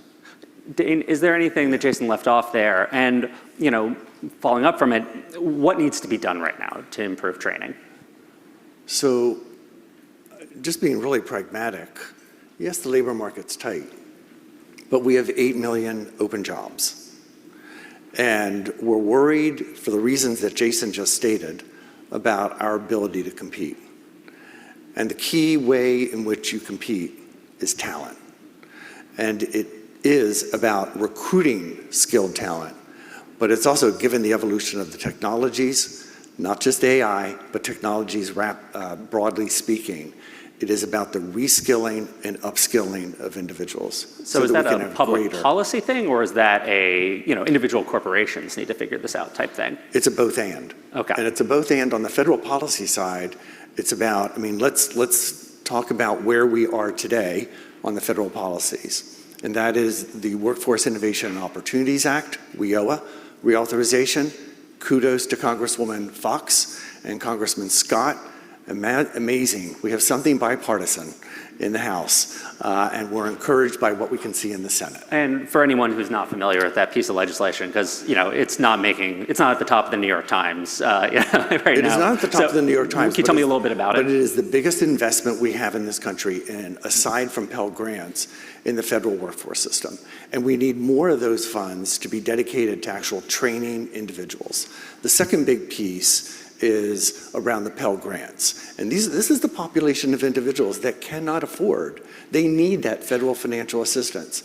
And as more and more people are opting for careers that don't require a 4-year degree, they need the financial assistance. It's affordability. It's about affordability. And some of those programs at the certificate level, some of the fastest growing jobs, and yes, there are welders and plumbers and electricians, but there are many high-tech jobs that have certificate and certification requirements. You can't get a Pell Grant for those jobs. Those are two key pieces of federal legislation that the Business Roundtable and CEOs are trying to advance. Now, real quickly, on the non-federal policy side, we're walking the walk. We can't depend on federal policy to solve this problem alone. We'll get in more about some of the initiatives that the BRT and our CEOs are focused on, like second chance hiring, like working with historically Black colleges and universities in the country, but I'll save that for another question. Well, so Jason, I was going to ask you, what, you work with private companies on some of these initiatives. What's the most interesting stuff going on in the private sector right now when it comes to training? What's on your radar? Yeah, so I wanted to double down on what Dane said. It's a both-and approach, and government really can't do this alone. It's going to have to be a public-private approach. There just simply isn't enough money in any one bill that's going to meet the need. So we have to be working in lockstep, and employers are, in fact, leading very effectively. Right. One thing that's been said about the Workforce Innovation Act is that it doesn't necessarily provide enough money to train people for high-skill jobs. That's one of the controversies, whether or not it lays out enough. So I'm curious, what can be done on the corporate side to maybe supplement? Yeah, I mean, what keeps me up at night is how are you going to upskill and reskill 180 million workers routinely? How are you going to do that? It's going to have to be a public-private approach where companies are really authentically leading in their communities and making those strategic investments in their workers. So we need to not only do direct investments in training, which WEOA supports, which Pell Grants support, but we also need to make sure that employers are appropriately incentivized to be investing in their workforce and to be upskilling and reskilling them in new and innovative ways. What's an appropriate incentive there? Like what's an example? So one new innovation coming out of the U.S. Chamber Foundation side of our house is this concept around like a skill savings account, which would function much like an HSA for skills. It's like we've been doing tuition reimbursement since about 1978, hasn't changed very much. But if we need more people involved in upskilling and reskilling, we got to give them new tools for how to finance that. And tuition reimbursement's been incredibly successful when we implement it, but it doesn't reach enough companies or enough people. But if we put a new kind of innovation in place, we think we can create something equivalent to an HSA for skills that is going to be far easier to use and more workers could participate in. So that's interesting. Instead of having a tuition reimbursement where it's for a formal degree, this is more like going and getting a new certificate in some sort of tech or something along those lines. I would suggest alternative pathways and alternative credentials requires alternative finance. Is that something also the BRT is interested in? I think we definitely are interested in that, but I would also say through the WEOA reauthorization, we need to look at individual training accounts for individuals. We need some allowability for employer-provided training as an allowable expense through the WEOA reauthorization. But I want to come back to your question about examples. Yeah, sure. So let me go up to Wisconsin, and you have Rockwell Automation, who have taken individuals, veterans who have lots of experience, bring a lot of the skills to the table. They go through a customized training program that was developed in collaboration with Manpower. They are in that training program for 10 months. They're earning, they're learning, they're paid. The company purchased a building to house those individuals, and 85% of the individuals are hired. The ones that Rockwell doesn't hire get poached by other companies. Why do you think this company invested so much in that program where that seems to kind of go above and beyond what a lot of peer companies Well, they didn't invest in they invested the program by creating the program, creating their own program. And I could give you example after example of how CEOs are doing something very similar, from Wisconsin over to New York, where JP Morgan Chase is hiring roughly 10% of their workforce each year, individuals with criminal records. So it is an investment being made by the company. Again, the labor market's tight, 8 million jobs in the company. They need talent. I want to change directions a tiny bit, but Dan, you used to be at the College Board. Do you feel like higher education institutions are doing a good job preparing people for the workforce right now, since now you're working on this from a different vantage point? Yeah, I'm on the other side, huh? Yeah, exactly. So I think our career, let me take a broad definition of higher education. Sure. I think our career technical education centers, some of us more mature individuals in the audience might call that voc ed, and I think they are much more aligned to what employers need. Community colleges, they were created to be responsive to local economic needs. The challenge we face is is around the four-year colleges and universities. One, their challenge is not everyone is as excited about a four-year degree. They don't want to end up in debt. They want to get into the workplace, but they also want opportunity for economic mobility. But there are partnerships like the ones that we have down in Texas, where we have institutions coming to us and saying, tell us what you need, we will be nimble. Let's customize, let's revamp existing programs. Let's create new programs. We have a long ways to go in higher education. Jason, I want to throw that question to you too, since we're running out of time. I'm curious for your take on it. Yeah, I think we've long struggled to kind of create really solid partnerships between companies and post-secondary education institutions. Some are doing it really well, some poorly. How we've approached it at the U.S. Chamber Foundation is we went in there and said, we need a new employer engagement strategy that's rooted in industry best practices. So we created a change management framework that's called Talent Pipeline Management, and it's all about giving employers and their preferred associations the tools to build high-performing talent supply chains. So we've then built a TPM Academy, and we've trained now over 1,000 professionals and organizations on how to operate these talent supply chains, which creates a very intentional relationship, either for people coming through programs into employment or even for upskilling and reskilling pathways within a company or industry. Dane, last question. The Business Roundtable is meeting with Donald Trump this week. From the perspective of the issues you work on, is there anything you're hoping he'll commit to, or you think he might potentially do a better job than President Biden on? Well, irregardless of whether it's the former president wins or the President Biden wins re-election, our focus remains on building an ever-ready workforce. And so we want to work with whoever comes into office. We are a nonpartisan organization. We will work with whomever to solve what's in the best interest of the American people. Good diplomatic answer. We're out of time, but thank you both for joining us. It was a pleasure chatting. Thanks so much.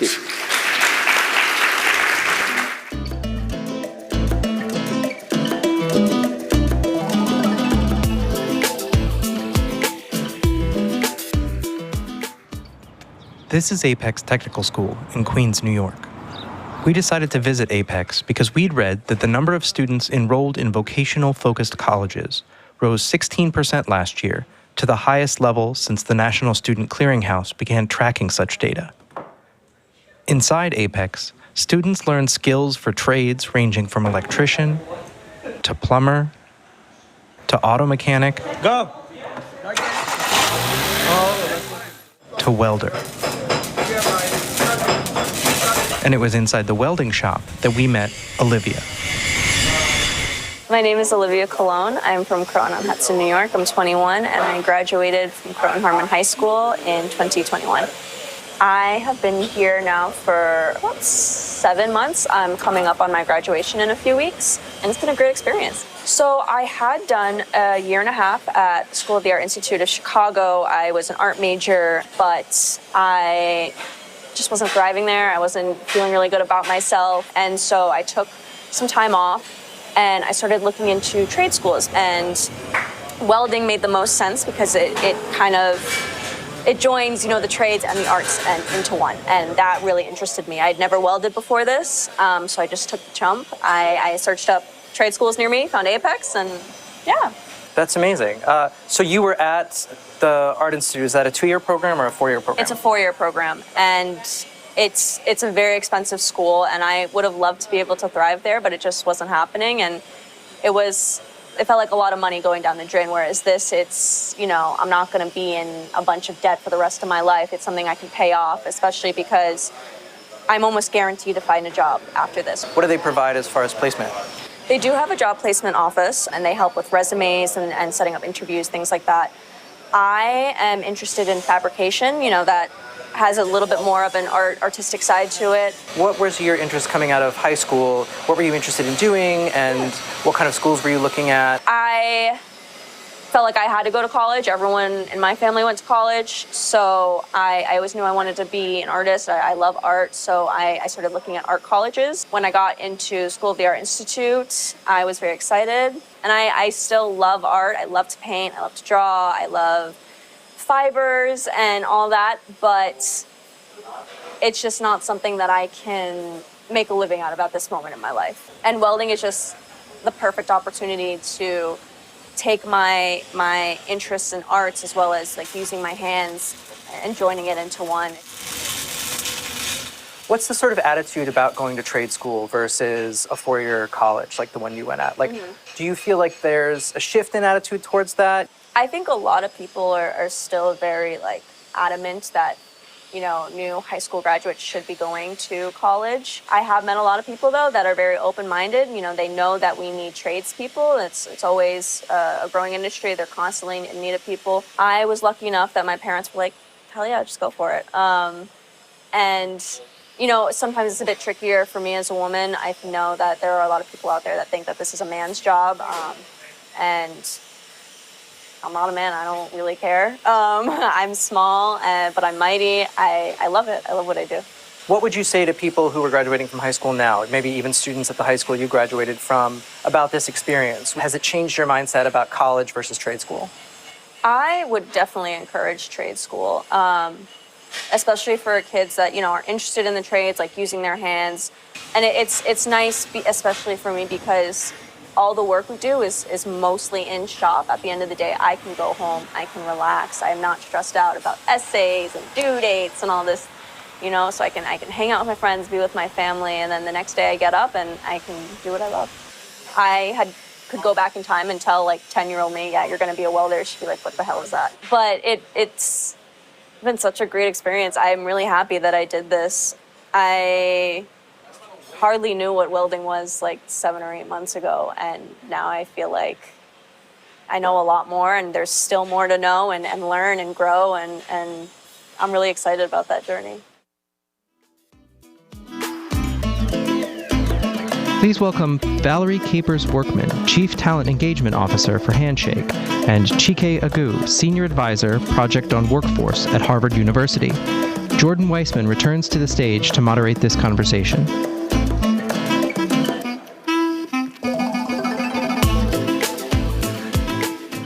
Hello again, everybody. So we are here to talk about how to prepare the workforce of tomorrow. And Chike, you used to be the Chief Innovation Officer at the Department of Labor. You do research at Harvard now. I just want to know, what are like the 1 or 2 biggest issues on your mind these days when it comes to, you know, making a competitive, high-tech workforce that's going to take us into the next 20, 30 years? Sure. First of all, thank you so much for having me. I'm really thankful for all of you for being here.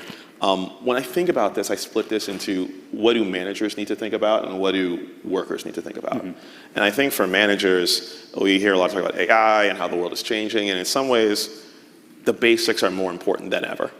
Particularly as you think about not just the technological workforce, but also a more remote and dispersed workforce. We all lived through this during the pandemic, and all of our workforces are more dispersed than they ever have been. In that type of world, the basics of strategy, of measures, of what success actually looks like, and communicating that to your workforce is even more important. I used to always say in the quote-unquote old world, you could get by with lazy management because you could look over people's shoulders. It's harder to do that today. And therefore, your workers knowing what success is and where you're trying to go as an organization is even more important.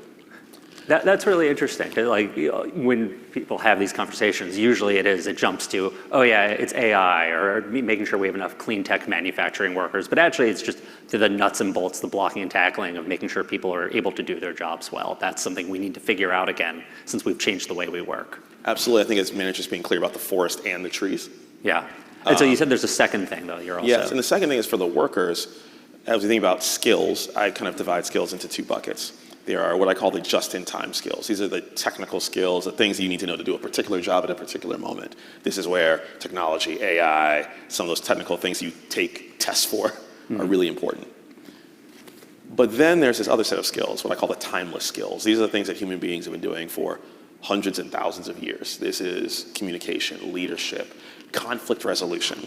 These are the things that you can't quite measure, but you know if they don't have them, they can't proceed in your organization. We call them soft until you don't have them, and then it becomes very hard for you and your organization. So as we think about what employees need to think about and what managers need to think about, it's really those 2 things. How do workers know where the organization is going, and how do workers develop those timeless and just-in-time skills so they can be effective now and in the future? You said like the forest and trees part's interesting because, you know, I think there's so much focus on, what the next, whether people can use the next new tech, essentially. That's what we're usually talking about when we're discussing the workforce of tomorrow. But actually, it's fundamentals that you want to emphasize. Valerie, you have I think a really unique vantage point on the workforce right now. You're at Handshake. It's a startup that essentially tries to connect recent college grads with their first job, also recent young professionals in general, right? I'm getting that correct? Sure, but let me give 2 seconds on it. Yeah. It's the platform where if you know someone in college, have at it, go. That is where they're most likely going to get their first internship and their first job. There are 15 million students, 900,000 employers, and 2,000 colleges and universities. So it's a place where they get jobs. And so before that, you were head of people at Tesla. I was head of people at Tesla. I was there for 4 years, yes, and I was known as Tesla's top diversity advocate, a title I'm very happy to carry. So, I want to ask you, Tesla, you're working with recent grad, or you're working at a company that works with recent grads now. Tesla works all over the world in manufacturing. Do you feel like the U.S. has a competitive workforce right now? How are we? People tear their hair. People worry about this. Are we competitive? Without question. Without question. The colleges, the universities, the boot camps that we have assembled, the best engineering talent in the world, software engineers, AI, data scientists, data analysts, they're everywhere, but they're certainly in the United States. You hear so much doom and gloom that we're about to fall behind, that China's going to eat our lunch. Is that, you're smiling, but is that a real fear does that feel like a real fear, or is it overhyped for your It's not overhyped, but we do need to be concerned that there's a lot of conversation that AI is overhyped, and that's what we're worried about. AI is not overhyped. Okay. It is extremely important to understand how critical it is to every role, how every job is going to be a tech job, how no matter what you're doing 3 years from now, in some way you're going to need tech skills. So as long as we are mindful of those things, we will always be competitive. Well, how do you prepare people for that? I mean, we're talking about how that AI is going to change jobs, but we don't really know exactly how it's going to change them. We're still in those beginning stages. So what do you do to set people up for success in roles that we don't actually know what they'll look like yet? Well, we do know a few very key important data points. Number one, every role will have some form of AI. So for the undergrads, we just released our Handshake Network Trends, where we surveyed 2024 graduates. They all know that they need AI. 60% of them use some sort of AI tools, some sort of AI training, and 80% of them are self-taught. So they did not get it through their curriculum, but they know they need it, and they're coming out prepared to do the work. And so for the undergrads, they're set. It's for the current workforce, the current workers, and I heard some CEOs and some CHROs mention they are upskilling their current workforce. That's where they really need to make sure the upskilling and training occurs in the current jobs, because you're going to wind up having a disparate impact where you have newer workers being more skilled than current workers if current employers don't upskill their current employees. This is going to sound snarky, but as you were talking, it just occurred to me that in a weird way, having a ChatGPT write your paper for you actually is AI training in a very sort of... It's not snarky, and it's true. And that comfort with that tool is the reason why they're coming out so skilled. But what's also interesting is, and someone had mentioned earlier that the question about the four-year degree, and I really want to hit on that before we move on. Four-year degrees still ultra critical. But to the earlier speaker's point, the critical thinking skills, the strategic thinking skills, the ability to have EQ is also equally important. So it's not an either or. Yeah. It's not the end of the four-year degree, but it's the beginning of understanding that soft skills, and we got to figure out a better name for it, but those skills are also important. GK, I want to come back to you on AI. You said, we talk about it at all these kinds of conferences, but I'm curious for your take. And also, you were in the Biden administration, Department of Labor. Was that something that you guys were, thinking hard about there when you were in that role? To start with the latter part, absolutely. I mean, the executive order that the president put out in 2023 on AI, we were thinking about in the early days of 2021 as an entire government, and particularly for us at the Department of Labor for the impact on the workforce. You can hear my old boss, Julie Su, talking about this today. It is critical, and I think what we came to pretty quickly was the bigger imperative right now is less about will AI replace the workforce. It's more about how do we empower the workforce to understand how to use AI. It's not AI will take your job, it is a person who will use AI who will take your job. And when you think about that fact combined with another fact, which is that even today, we are still in a historically tight labor market in the United States of America. If you look at most recent Department of Labor surveys, we have, I believe it's 8 people for every 10 jobs open. If you go to my home state of Maryland, it's 3 people for every 10 jobs open. So now, if you are an employer, as I tell many employers, all the computer science majors from MIT, Harvard, and Stanford, you hired them already. All the people from the usual places, you hired them already. So you are now going to have to go to communities that you've not gone to before. Bluntly, you're going to communities of color, women, immigrants, folks who frankly have not been touched by your organization. And the question is, how are we going to ensure that those communities can use these tools to increase the productivity of your organization? You cannot simply assume that will happen by itself. And this is where I think employers are going to have to step forward and step up in ways that they previously haven't. Valerie, this is kind of changing direction a little bit, but you work again, your company works with Gen Z. Yes. What are they looking for in an employer these days other than a paycheck? And what do employers seem to think of Gen Z? That's a loaded question. So most critical, there were pandemic learnings about Gen Z that were true in the moment.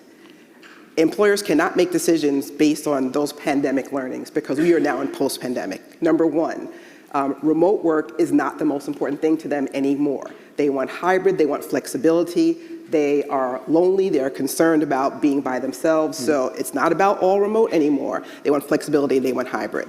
They also want stability. They are now looking at the federal government, they're looking at healthcare. They want to know that they're going to get a job where they can actually last for a minute. The Magnificent Seven is still going to be able to recruit the Teslas, the Googles, the Apples. Of course they're going to be able to recruit, but now Gen Z is looking at a much wider landscape because they want to know that they'll be able to work for a few years. They see their parents, their grandparents still working. That is not something that they had envisioned when they started college, so they're very concerned about stability. So there are some key learnings that you have to work off of when you're recruiting this talent. You have to use current data, not 2-year-old data. And the loaded part, what the employers think of the... Well, the loaded part is, and it goes to this, the soft skills. The continuing need for all early talent to have these critical thinking, communications, strategy. These skills are extremely important, and employers are very hungry for them. And many graduates don't necessarily come to the table prepared, and that's where that upskilling comes from. So Chika, you were emphasizing again the soft skills aspect of all this before. What do we do? How do you? Because again, I think U.S. policy is very geared, and I would say most corporate training programs are very geared towards teaching people how to operate a certain kind of machine, use a certain kind of program. How do you improve our ability to teach people these soft skills? Is it just getting more people in? I'll leave it there. What do we do? So when I was in the Biden administration, one of the things that was important directly to the president was the expansion of apprenticeship writ large. For a variety of reasons. Obviously, it's roots in organized labor, but also when you think about soft skills, I like to say soft skills are not trained, they are coached. Let me just by show of hands, how many former athletes do we have in the room? I'm just curious. Okay. Whatever the sport is, whether it's baseball, basketball, football, you don't read a book on how to do a jump shot. You don't just kind of read a sentence on how to throw a football. You watch someone do it, then you try it, you're bad at it the first time. You do it over and over again in practice, going back and forth, and then you do it in a real-time situation like a game, and then you're coached on how to do it better. Soft skills are like that, and if we think about each of us, we learned very young, usually by a mentor, hey, don't say this thing in the meeting. Hey, here's how you resolve a conflict. You had someone who took you aside, particularly when you screwed up, and helped you get better at that. Going back to the management point, the forest and the trees, at times I feel like for Gen Z, there's an expectation that they will show up fully baked with these skills. Yeah. The question is, did any of us when we were 24? No. The answer is no. And most of us didn't have our formative years during a pandemic when we exactly. were all yeah. So I go back to employers. What do you believe your responsibility is to make sure that you cultivate those skills? I'm not saying that there's not some table stakes that people should walk in with, but how are you creating, again, like any team, when someone is drafted from college, they don't simply expect they can step on the field and play as you would expect a Patrick Mahomes to play. No. You would expect to be able to have to train that person and coach them to get them to where you want them to be. And as employers, particularly for those who are in the room, I would take that same tack here. Valerie, whenever I talk to anybody who has looked for a job lately, they describe it as a total nightmare, right? It's like you send out 1 billion resumes, you hear back from nobody because some algorithm has sifted you out, has filtered you out because you didn't have the right keyword. I'm kind of curious, again, given the company you work for, has technology kind of broken the job hunting process, and what do we do to fix that? It hasn't broken the job process, it has changed the job process. And I think many searchers have not understood that they have to change with it. There are those who have gleaned pretty quickly that you must use AI to help you find a job. You can use AI to help you decide whether or not your skill sets match the current job. You can use it to help you interview. You can use it to help you send a follow-up letter. So there's a lot of ways to utilize it. If you're using sort of analog methods to find a job, you're going to get analog results. On our platform, the college students, the university students, the boot camp students, they understand how to use the tools to get the access to the jobs that they want. Since we're running a little low on time, I have one last question. Again, this is for you. You reported directly to Elon Musk at Tesla. And he has a fairly, I'd say, unconventional approach to people management. He's not big on work-life balance, and maybe doesn't always observe certain boundaries. I'm curious what your takeaway from your experience with him was, and was there any stuff you had to push back on occasionally? Okay, so very quickly, I joined Tesla as head of compliance. I was head of Shanghai, and I was also head of the employee research group, Black at Tesla. In that capacity, I heard many things that we should be doing better as a company. I became very vocal about it. I got a text one day, said, Elon wants to see you. I thought I was going to be fired.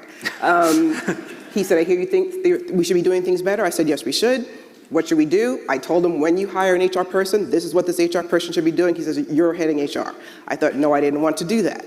But when you speak up, you say something, you do something.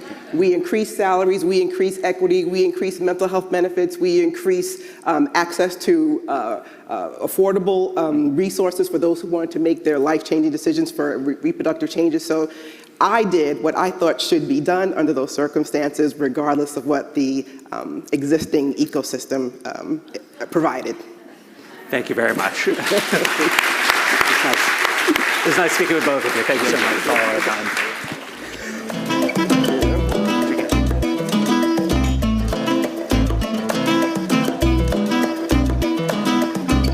Please welcome Karishma Patel Buford, Chief People Officer at Spring Health. Joining her on stage is Meera Patni, Semafor's Global Head of Communication.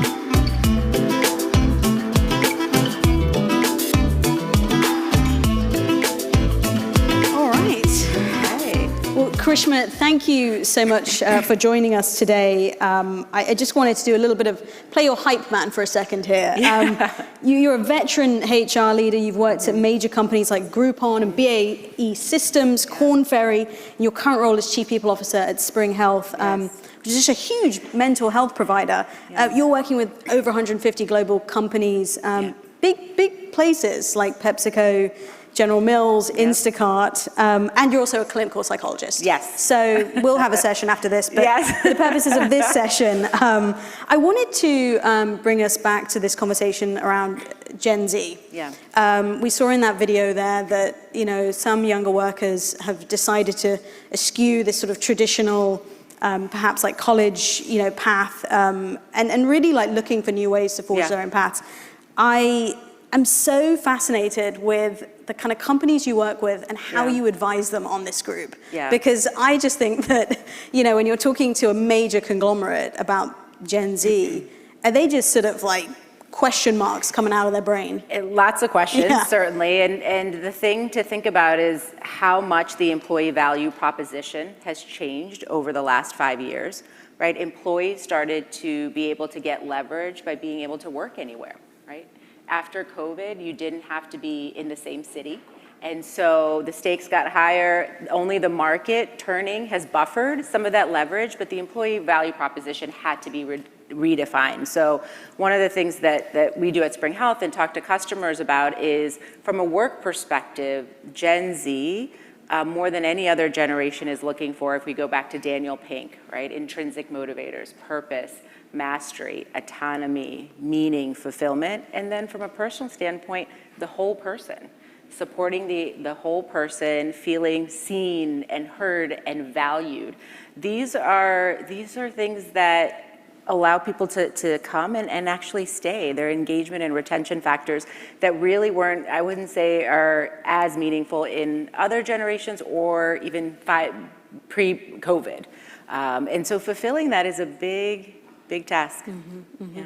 And really, this is a group that's here to stay, and they're going to carry on through this workforce. And so, you know, I'm curious if you ever find sort of working with some of the bigger companies, if there's moments where you kind of have to say to them, look, like, you're not understanding, or this isn't going to work if, you know, you don't meet us halfway. I think the biggest advice that we give to our largest customers is the importance of the CEO and the C-suite and the role that they play around culture, engagement, manager development. We've talked a little bit about that today, but you know, if you have a CEO who's looking at engagement data with the depth that they look at the P&L statement, you have a CEO who is hooked, right? And that's the kind of investment that people are looking for, because there's a lot of questions on. Does the C-suite really care? Because modeling happens at the top.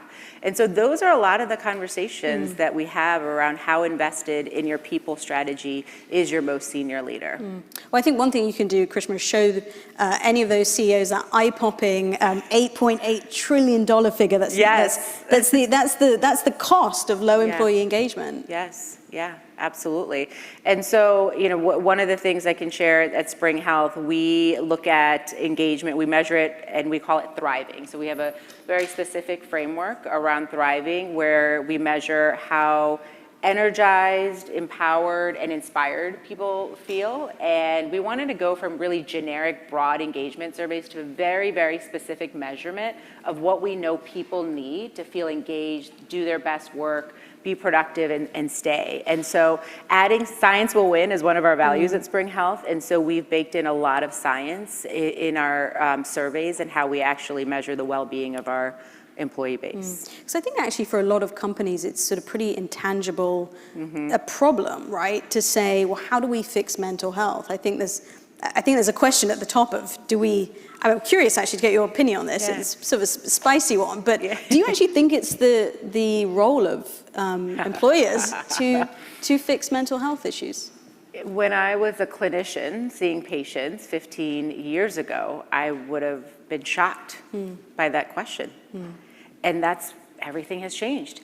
And in 2020, you know, just thinking about the things that happen in 1 year that you would think would be spread out over a decade, right? Political divisiveness, racial injustice, the pandemic plus isolation, right? Which we know a buffer against depression is connection and community. And then you go remote, and you are not meant to be in Zoom. As humans, we're not meant to be talking and having every interaction over a computer, right? And so everything changed. The needs changed. And now we have, when we're, as you know, of course, owning recruiting, when we think about candidates and what they're asking for, it's table stakes sometimes to have, do you have a mental health solution, right? Do you provide a mental health? Our customers are telling us that they ask that. And if not, sorry.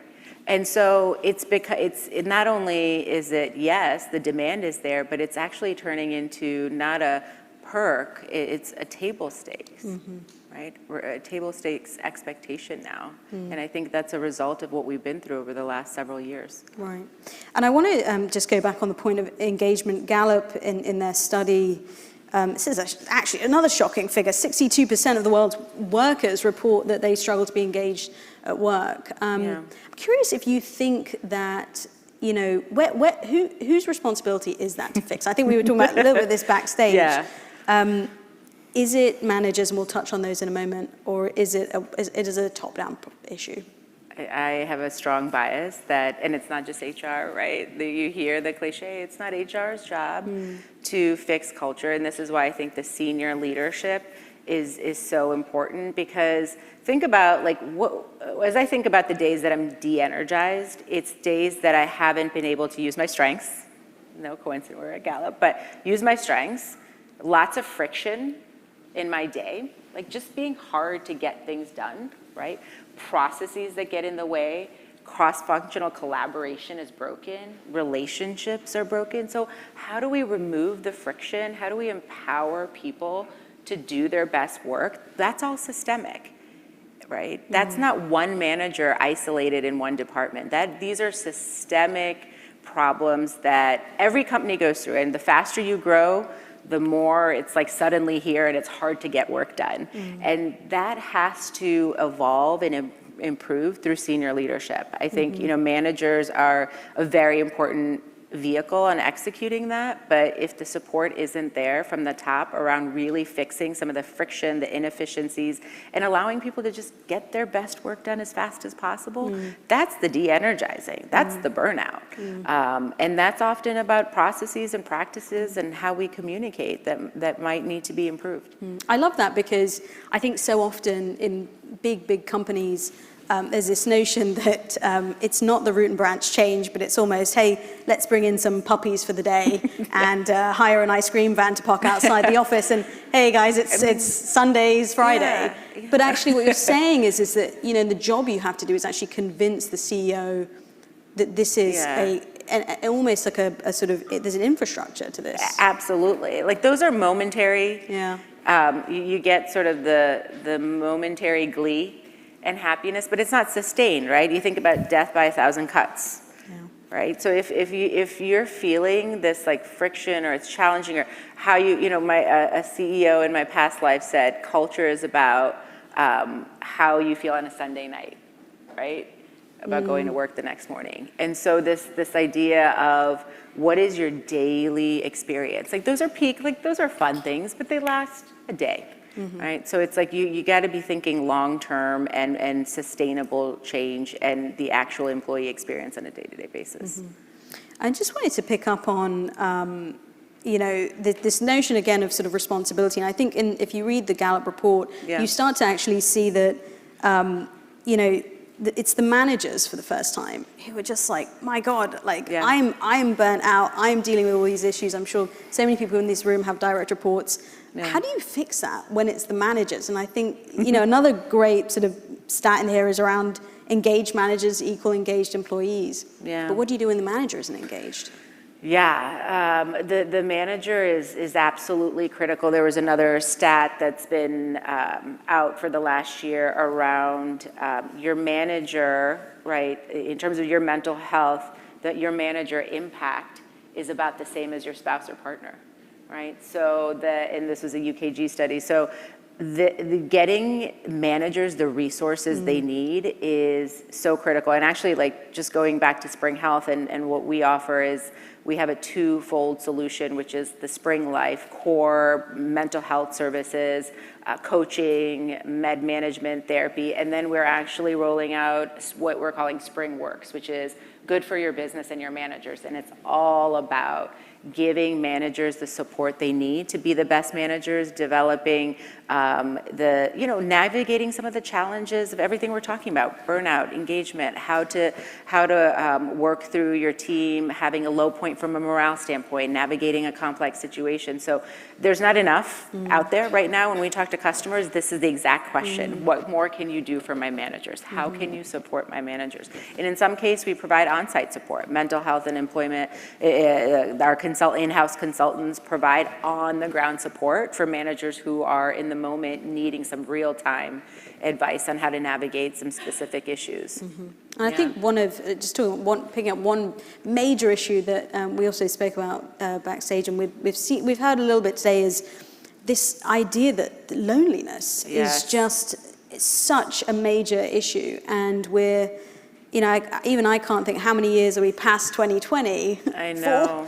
And people are really struggling, and I'm curious if your take on this, whether you feel like it's time to bring people in, which is controversial in some companies. It's so controversial, right? You go on LinkedIn and this debate continues because it's part of the value proposition now to have the flexibility to work from home, but there's a real trade-off. And like I said, we're not meant to interact with a computer for the most of the day. And right now we have a series of team on-sites that we're doing to bring people together in very intentional ways for collaboration. And the amount of energy and meaning that people are getting, there's nothing like the human connect. That's what we were built for that. So I don't think that connection can be the reason you force people to go back into the office, because you lose the value proposition on flexibility. But you have to be intentional about creating connection and investing in it, because people need it, because it's lonely, and I think it's going to be lonely for a while. Yeah, it feels like these are very much deep-rooted issues that are going to take a long time, and it's really not a one-size-fits-all for any company. I'm curious if you think, and I know we're sort of towards the last question, running out of time. Is there one solution that has just come back time and time again with that's really working for you right now, really working for your clients?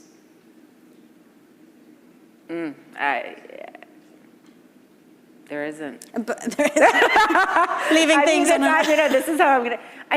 You have to look at. There's been a few mention of data. Like, it's just, there's no one size fits all. There's no copy and paste. What I did. This is my second time as chief people officer. I was in a fintech company before. It was what I did there was completely different. Completely different context and situation. Use data to guide. You don't have to do what everyone else is doing. Challenge and pressure test, but find the right solution for you. Yeah. That's sage advice. Krishma, thank you so much for joining us today. Please join me in thanking Krishma. Thank you. Please welcome remotely Randy Weingarten, President of the American Federation of Teachers. Joining her on stage is Semafor's Editor-in-Chief, Ben Smith. Randy, thank you for doing this. I'm sorry that I'm not with you. I'm sorry I'm just remote. Yes, and we've got a room full of people who have been sitting here a little while, and lunch is approaching. So I'm told we should keep it snappy. And so thank you for joining us. Randy is good at Randy. You're not gonna want to leave. But Randy's one of the really central figures in the American labor movement. Has been since I started covering you 20 years ago in New York. And we really appreciate your joining us. Randy is the president of the American Federation of Teachers. Wanted to begin with a statistic from this new Gallup report on global workforce questions. And one interesting thing was that they found a real correlation between strong labor laws and strong employee mental health. And I guess I'm curious, which is the cause, which is the effect there? Like, how you see that relationship? Well, thank you for the question. But so I think what it really is, and your last panel kind of said this, people need agency. People need to feel like they have some empowerment and that they have some power over their lives. And so whatever else you think about the labor movement, what it does is it says to a worker that you're not alone. That also helps in terms of loneliness.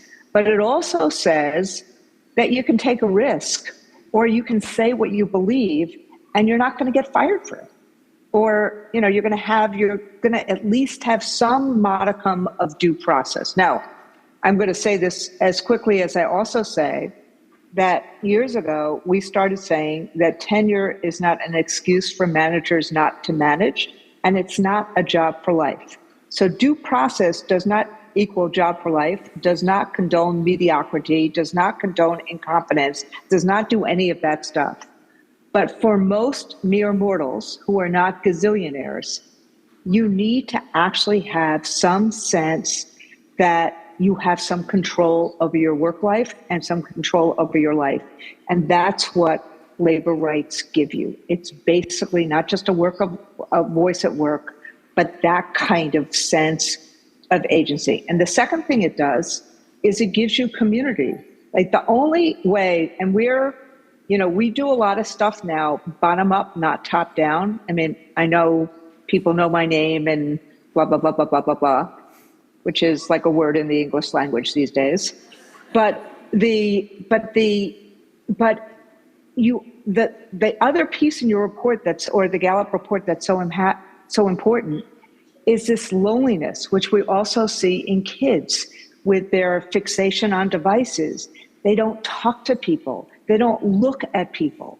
They don't engage. So you're saying that the what solution to cell phones is labor unions? Well, it is one of the solutions. You know, in Cleveland, we just got an agreement. In Cleveland, we just got an agreement to not have cell phones in classrooms, and we did it through collective bargaining. Wow. But all I'm saying is relationship building, in all seriousness, we have to disrupt the disconnect that has happened. And our way in which we do things in a labor movement is we do that in relation with each other, and we do that through a community. So I think that that's what labor rights do. So I think it's like chicken and egg and chicken. They both together mean that people are better off. A lot of the conversation around workforce, which is what this conversation is, happens really in the private sector and on the employer side.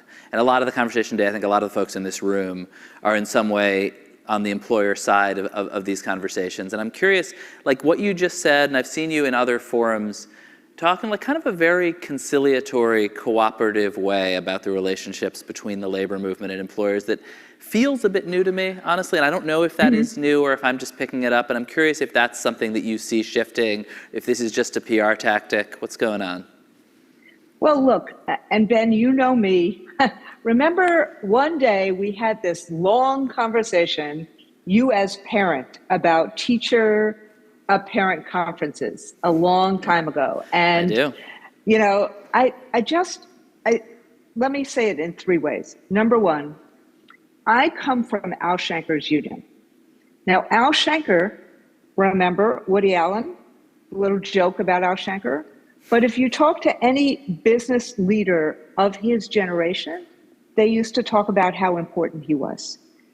As a union leader, this may be breaking news, you have to be able to have both speeds. You have to be able to fight, and you have to be able to problem solve. And if you do only one and not the other, you are not doing what you need to do for your members and in the public sector for the people we serve, for kids, for communities, for patients. You have to be able to do both. But I would argue that the only way that people are going to take you seriously in problem solving is if they know, particularly employers, particularly bosses, of which I'm sure you have a lot of them in the room, if they know you have the power to disrupt. Nobody does this work just because they say, oh, let's talk to the union leader. You have to, but you as a union leader have to be able to problem solve too, and you have to be able to engage your members to do it because frankly, they want to do that more than you want to do that. So you may hear the conciliation right now, but if you look 20 years ago, like my first year as the president.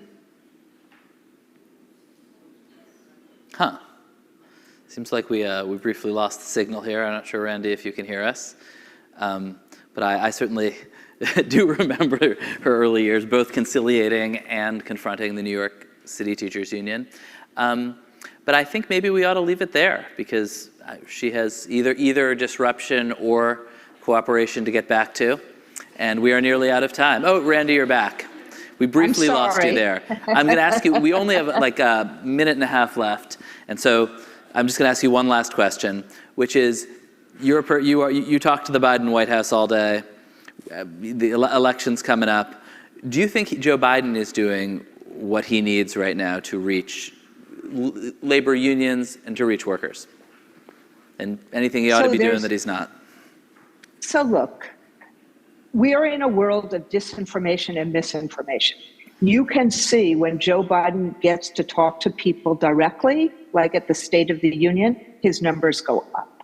And so this has a lot more to do with the fragmentation of media and the fragmentation of information than anything else.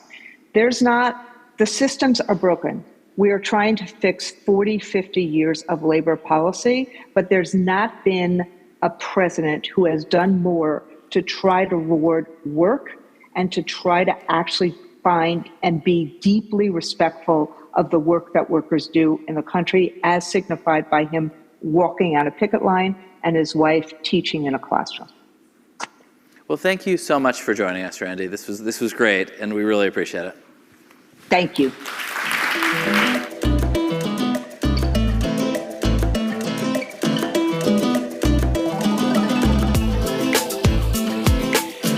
Please welcome back to the stage Semafor General Manager and Global Head of Public Affairs, Bennett Richardson.